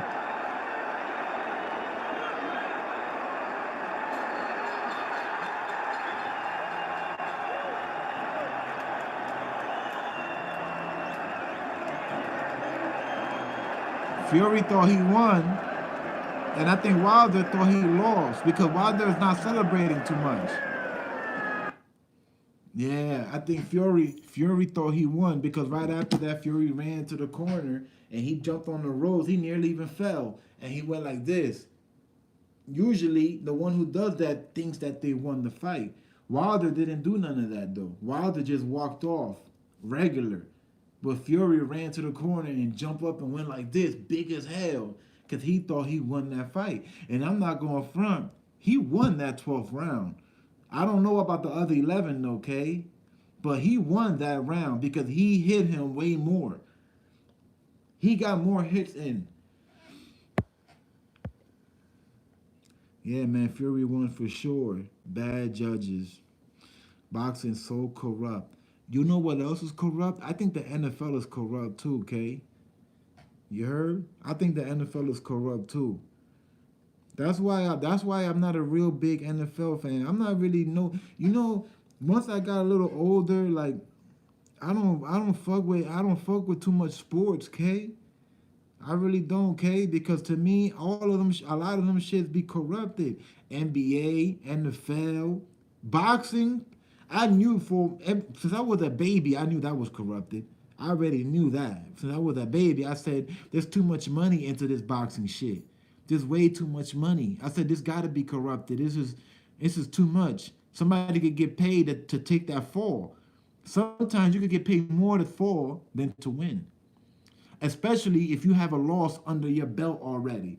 If you're undefeated, if you're somebody that's undefeated and you got like 30 fights in and you're undefeated, okay, the chances are that that person really is winning, but then the other person will get paid more to fall than to go in there and try to actually win, you know? Especially if you get knocked the fuck out, because that makes it more interesting, more entertaining. Knockouts always is entertaining. That's why Mike Tyson was so dope. Mike Tyson had 37 fights. 37. 33 of them were knockouts. 33. You know how crazy that is? 33 of them? He had 37 fights and 33 of them were knockouts. Only 5 of them he ain't knock them out, and that was because most of them he lost. Most of that 5 he lost. I think 2 of them was a draw, 3, 4 of them was a loss, something like that. Victor Soto, what up, Vic? We talking about boxing right now, man. Hey, yo, Vic, who's your favorite boxer of all time? My favorite boxer, it has to be Mike Tyson, man. I gotta stick with Mike, man. A lot of people going to say Muhammad Ali, but that wasn't really my time like that. Like, I remember seeing Mike Tyson fight. Like, Mike Tyson, I think he's my favorite, man. Even though he bit niggas' ears off and all that shit, it's just, man, because it's just that he went in for the kill. He wasn't scared. You feel me? That's what I liked about him, that he wasn't scared. He really wasn't. As soon as that bell rang, he was trying to knock you the fuck out. He wasn't over here playing it safe like Floyd Mayweather. Boop, boop. Boop, boop, boop. Boop, boop, boop. Boop, boop, boop. Nah, he went in like this, like this. And then he will go up. I was like, God damn.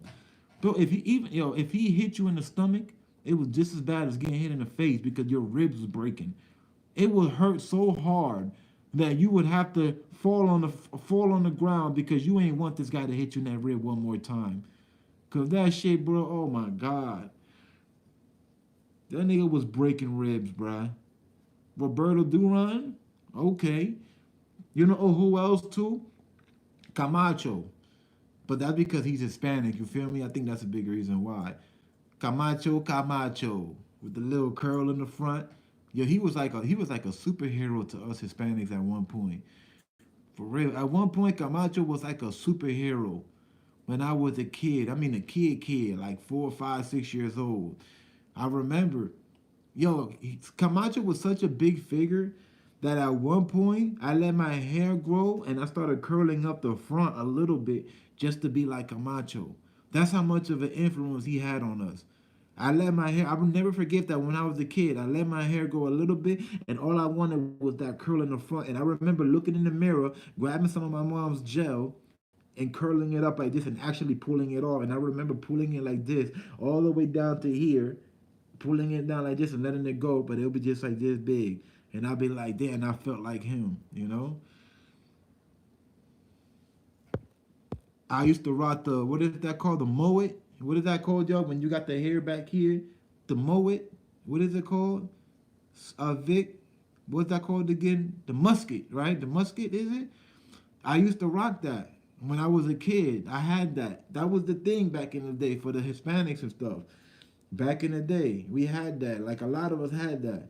The little, the little long hair in the back right here that went into curls a little bit. But once I got older, I ain't want it no more because it was bothering my neck.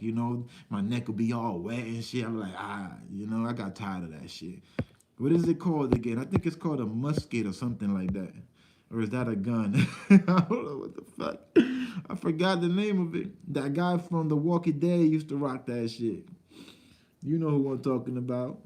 You know? Trinidad, the Puerto Rican boxer, he was doing his thing when I was, how old was I? When Trinidad was out. I was 15, 16. I was 15 years old when Trinidad was out doing his thing. This was when Sega Dreamcast, when Dreamcast was out, he was out. And I remember the Puerto Rican because he was Puerto Rican. So we had to represent. We had to. If you was Puerto Rican, you had to. You just had to. You had to. That was a must. You feel me? That was a must. Even if you wasn't Puerto Rican, you could have been Dominican, but you still had to represent for him because he was Hispanic, and he was winning. He was doing his thing, right? And who beat him again? De La Hoya, was it, right? De La Hoya beat him? De La Hoya beat him. De La Hoya beat him, and then I think Mayweather put the beatings on De La Hoya. See, that's the thing. I don't know too much of boxing. I just know a few people. Barrera, I don't know who that is, Kay. I can't say I know because I'll be lying to you. Barrera. An amazing fight. Watch Barrera versus Kennedy McKinney.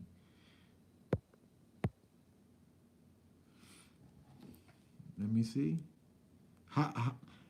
Did that fight end in a knockout? Did it end in a knockout, the Kennedy and Barrera fight? Barrera versus...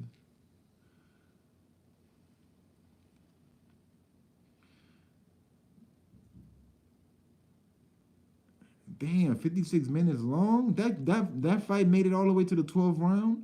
Damn, that shit old as hell. I could tell that was an old fight. I could tell by the image. Damn, that's a throwback, huh?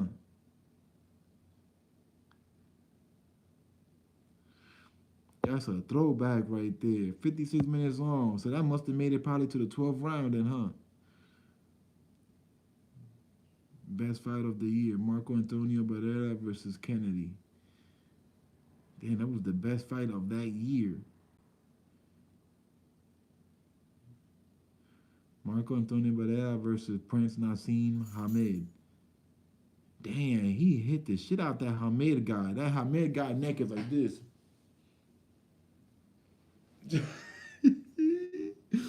Holy smoke. I don't know if you can see it. You can see it? You see that middle? Look at the middle right there. Look how jerked back he is. God damn, bro. He must have fell after that hit. Look at that, bro. Look at that. Lean back. Lean back, mamerita. Oh, Tego Calderón. Lean back. Lean back, mamerita. Oh, my God. Hamed was the best UK fighter. Barrera embossed him. Damn. Hamed was never the same again.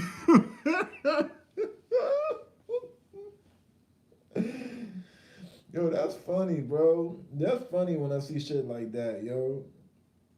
For real, K? He was never the same again? But what you mean he was never the same? Like he knocked him retarded or he never won a fight? You're from England? We were shocked. For real?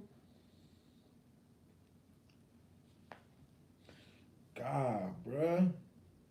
Hamed was like, he was cocky too. But you know what? I used to talk shit about the cocky fighters, right? Until I got older and I realized Every boxer is cocky. Oh no, not everybody, not all of them. Cause De La Hoya wasn't cocky. Not all of them. But I would say 8 out of 10 boxers are all cocky.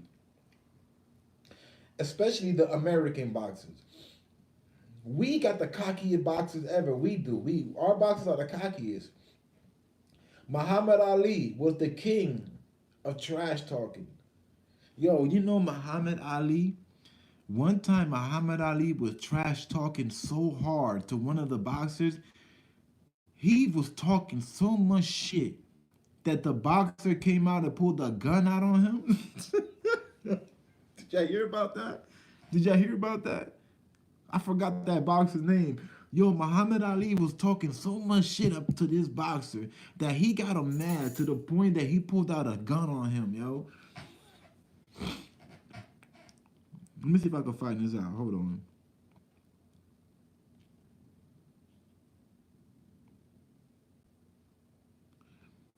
For real. I don't remember who this was. I'm gonna see if I can find it. Muhammad Ali. Yeah, look, Muhammad Ali gets gun pulled on him. It already popped up without me even searching it.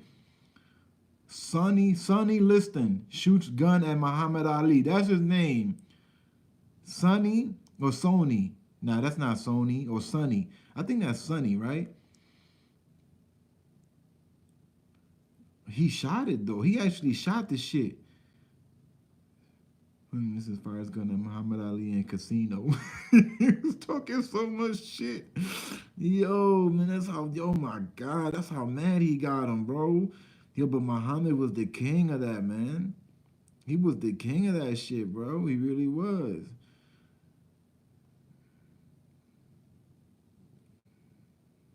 Muhammad Ali slaps Ernie Terrell. Okay, he slapped niggas before. Cassius Clay versus Sonny Liston, 1964. Damn, 1964, y'all.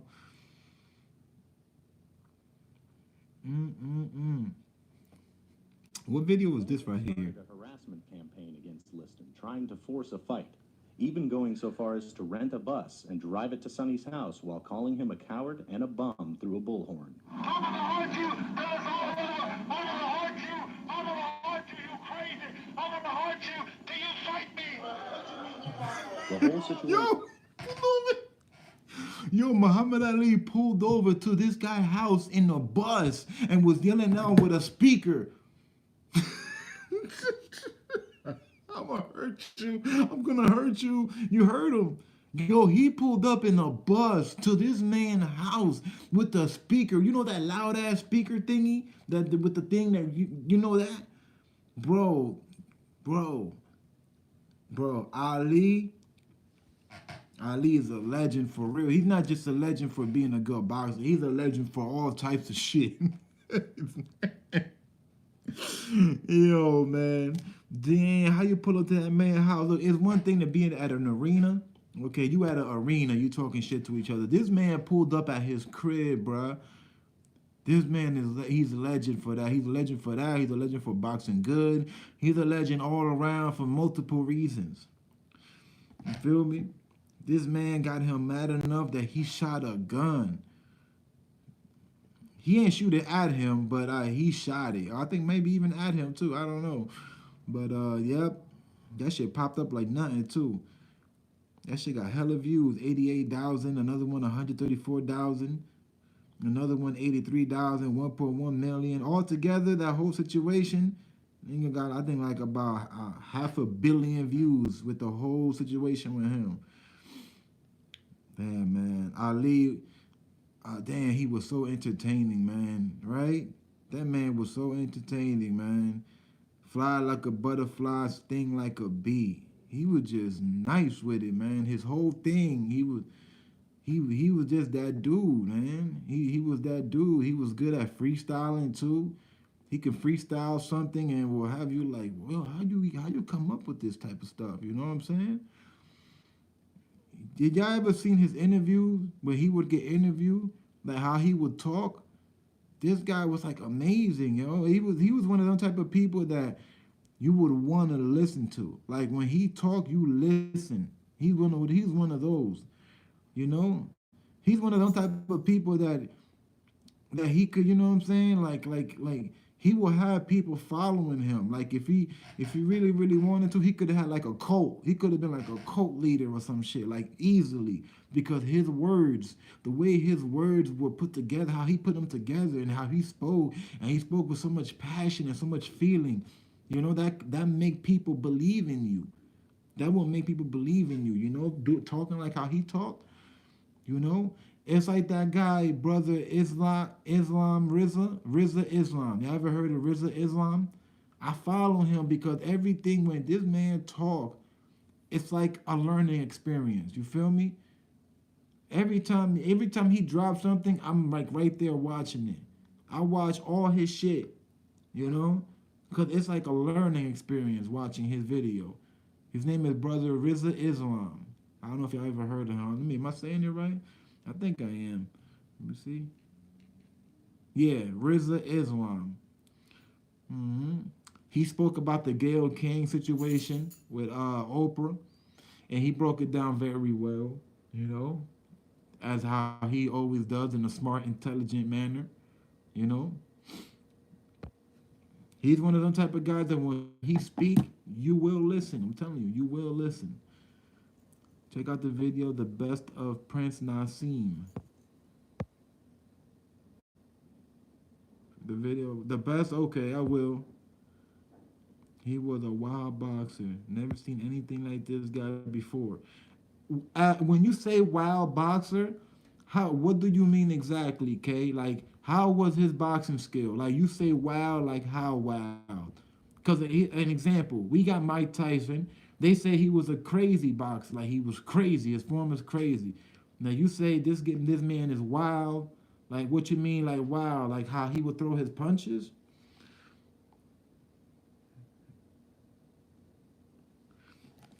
Let me see. Okay, hold on. I'm about to check it right now. Hold on, wait a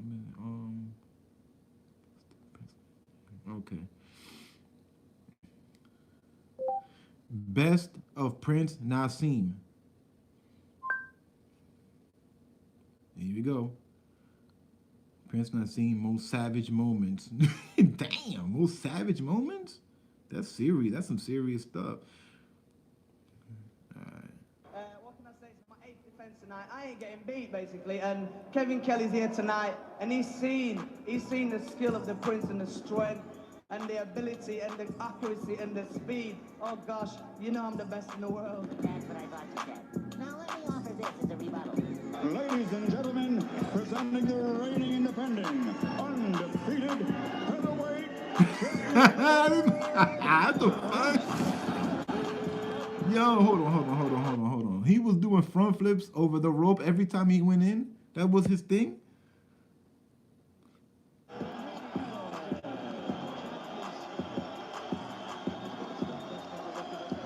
Every time.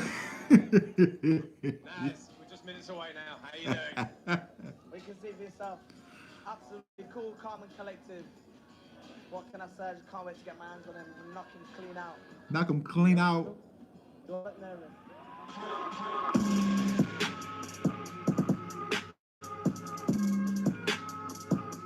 He did that front flip every time. One of the key things is what happens when Prince Nassim Hamed lands what he calls his rocket launchers. Johnson has been moved into action. He's very, very fast, and the punches come from unusual angles like that left hand. Just for a moment. He's got him with a left hand. Johnson backed up against the ropes. Then a left. And he's not even that big either.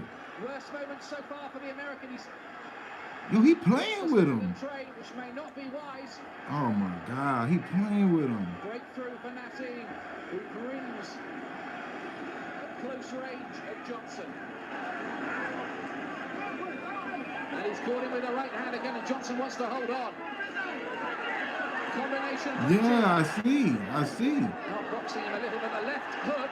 I Gets see. Johnson going again. This guy can't even keep up with him, and he's way bigger than him. Johnson's hurt. That moment He's tottering now. Tom Boom Boom Johnson. He's tagging him too. And the guy is really putting power to the right hands now, Hamed. Oh, he looks in a bad way. Johnson tottering, almost went right hand. He's surely ready to go. And this the 8th round. Again, he somehow stays on his feet. Huge right hand. He thought about stepping in there. There's a cut as well underneath one of the eyes. I see what you mean, though. I see what you mean. I see what you mean, Kay. Yeah, I see exactly what you mean. Yeah, he is wild, but like his way, his whole style and everything, man. Like he was yo. I see what you mean, though. I see what you mean.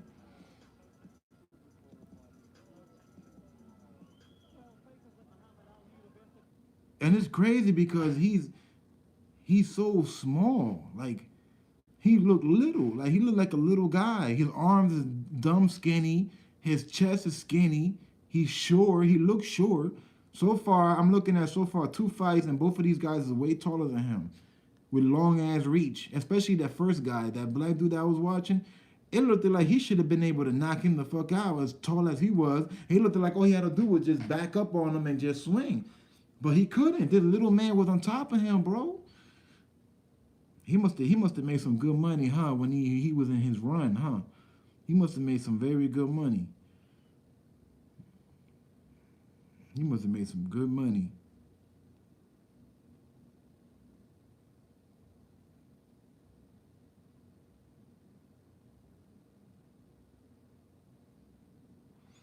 What's up, buddy? Don't worry, I'm almost done, okay?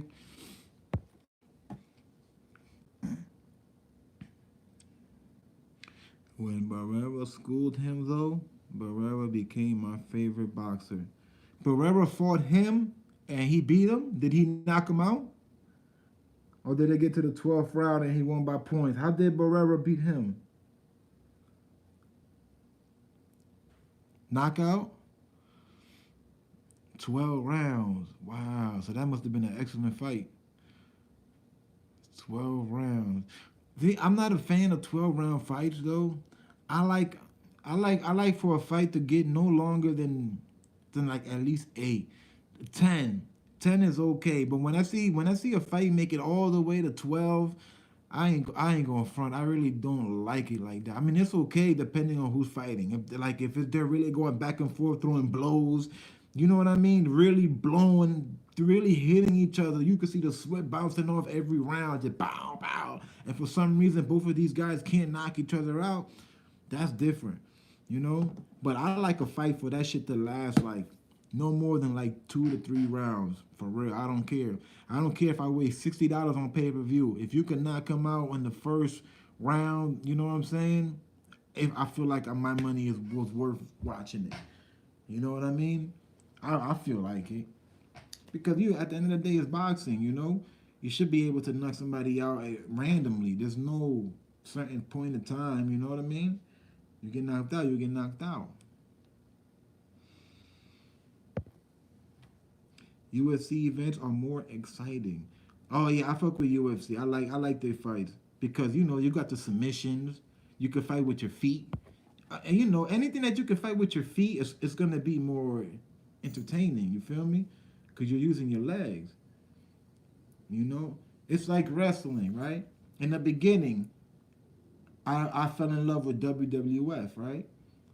But then ECW came out. That extreme wrestling, I fell in love with that. I said, wow, this is something else. When ECW came out, I was like, wow, so I understand with boxing and UFC, the more extreme, the more entertaining. My favorite sports is MMA and basketball. If I would say my favorite sport to watch, I don't really know, because I don't watch no sports to watch, really. But I would say to play physically, soccer, football, and basketball.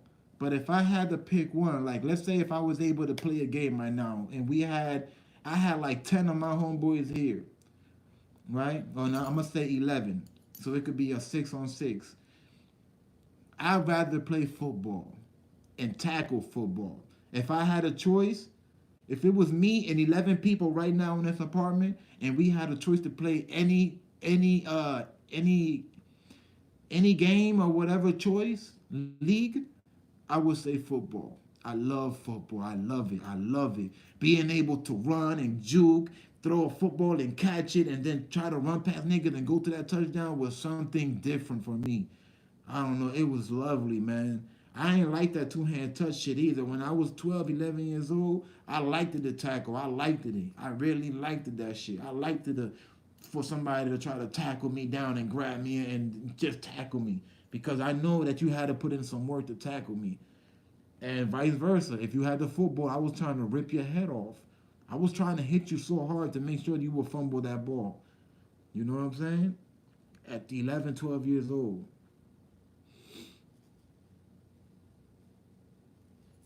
That Betty, football the shit, man.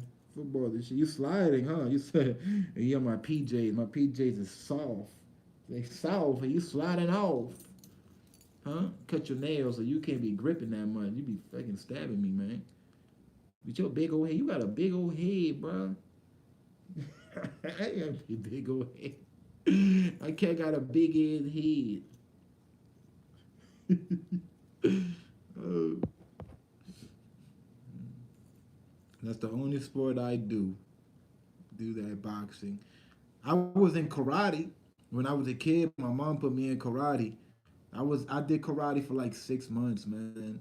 And then she took me out of it. She took me out of it because she got mad. She got mad at me and she got mad at my sensei. Because check it, I had passed my belt. You start off with a white belt. I had passed the test on my white belt and I went to the yellow belt. After the yellow belt is the orange belt. And to pass to that yellow belt, the test that I had to do, still to this day, I congratulate myself. Still to this day, I'm passing that test that I did at 11 years old.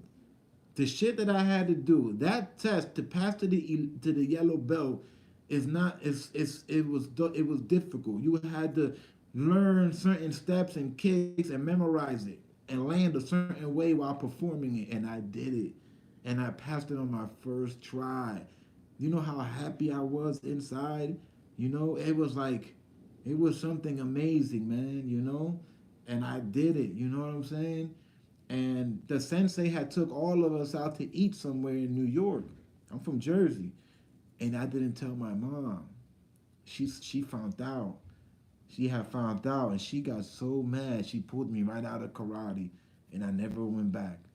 You know, but what I learned from karate, it stood with me still to this day. Yeah, still to this day. You know, if I fight somebody, I know exactly how to hit them, and then put you in a certain chokehold and everything to tire you out, and then continue to put the beatings on you. And it's still with me my whole life. And I know because every time I've gotten into a fight after an adult, I still do techniques from that. That's how I know. You know, it's like riding a bike. You know, karate is like riding a bike. You never forget it. You know what I'm saying? And I've never been the type to pick fights just because I know how to. You know, I'm like one of those. I'm one of those type of dudes that yeah, I could know how to fight, but I would still try to de-escalate the situation. Just because I know how to fight, I'm not gonna be like, oh yeah, come on, let's go, because I know that I'm about to really do you dirty because I know what I'm capable of. I will still try to de-escalate whatever it is, unless if you're really disrespectful or you done something really beyond the limit. That's different, you know. But if I can and it's not that serious, I will try to de-escalate it. Because at the end of the day, what I'm gonna do is gonna be beyond, you know what I'm saying? Something that there's basically no going back to after I do this to this person. And I really, at the end of the day, do not want to, unless if I really, really got beef with you. Like Biggie said, real beef. What's beef? You know? But that's like riding a bike. That shit stood with me my whole life. I'm 36 now. And I was 11. And it's still in me. It's still in me. You know? And I always thank my mom for that. I was like, for putting me in karate, you know? I always thank my mom for that. I think it's dope, you know. If I can, you know, if I had like the time if I had the time and then the scheduling and all of that was right, you know, I would go back. I would go back and do some type of karate. I don't know what, because there's different forms. I don't remember what form I was doing. There's different styles. I mean, there's a lot of styles of karate. A lot. There's like hundreds of different fighting styles. You know, I remember there was this black guy. He had the green belt, and that green belt was something different, man. Like to get to that green belt, you had to know how to do backflip, cartwheels, and all types of shit. Like you know what I'm saying? And I was like, that's where I want to get. I want to be like him to the green belt. This black guy, he was like Superman to me. You know, looking at him, he was like Superman. You know what I'm saying? He was like a hero to me looking at him. And I'm like, I want to be like him. I want to be like him. And I would have. If I would have never got kicked out, but it wasn't going to work anyway because after that, we moved to Florida. So either way, I wasn't going to last that long in karate. The most I would have lasted would have been like an extra maybe a few more months because we moved to Florida after that. And that was it, you know. I lost full contact and everything. And I never did karate after that. But like I said, karate is like riding a bike. That shit stood with me my whole life, you know. And I know this for a fact because of my fights that I had as an adult. That's how I know, you know. But it was so fun. It was so fun. The sensei used to make us square off against each other, you know. Of course, we had on, you know, the gloves with the fingers out, you know, the gloves with the fingers out with the padding right here. You know, we had a little helmet and stuff like that. Man, I remember there was one kid, his name was Jesse. He was the sensei's son. And I used to always want to beat him, but he always was able to beat me. You know why? Because he was taller than me. So every time I would try to hit him in the chest, because the chest was the point. So you would get the point. For you to get the point was the chest and the head. You know what I'm saying? Of course the stomach too, but we tried the chest and the head. You feel me? That's what I would try. You know? And he would always, I fought him twice. And he beat me both times. You know, he was taller than me and he was at a higher belt than me. But I appreciated going against him because he was the sensei's son. You know what I mean? So, but it was dope. It was dope. It was a dope experience for as a kid. You feel me? And ever since then, I always used to tell people like, yo, if you got a son, and you know, put him in karate. You know what I'm saying? And he will learn. He will learn to defend himself if the day comes. If that day comes, he will learn how to defend himself. I'm telling you, he will know because when that instinct kicks in, that karate shit is gonna come out. I'm telling you, it's gonna come out. I didn't know until the day happened. When I found myself in a situation where I had to fight, that's when I realized it was still in me. I didn't know. I didn't know that shit was still in me. I thought that shit was gone, but it still was.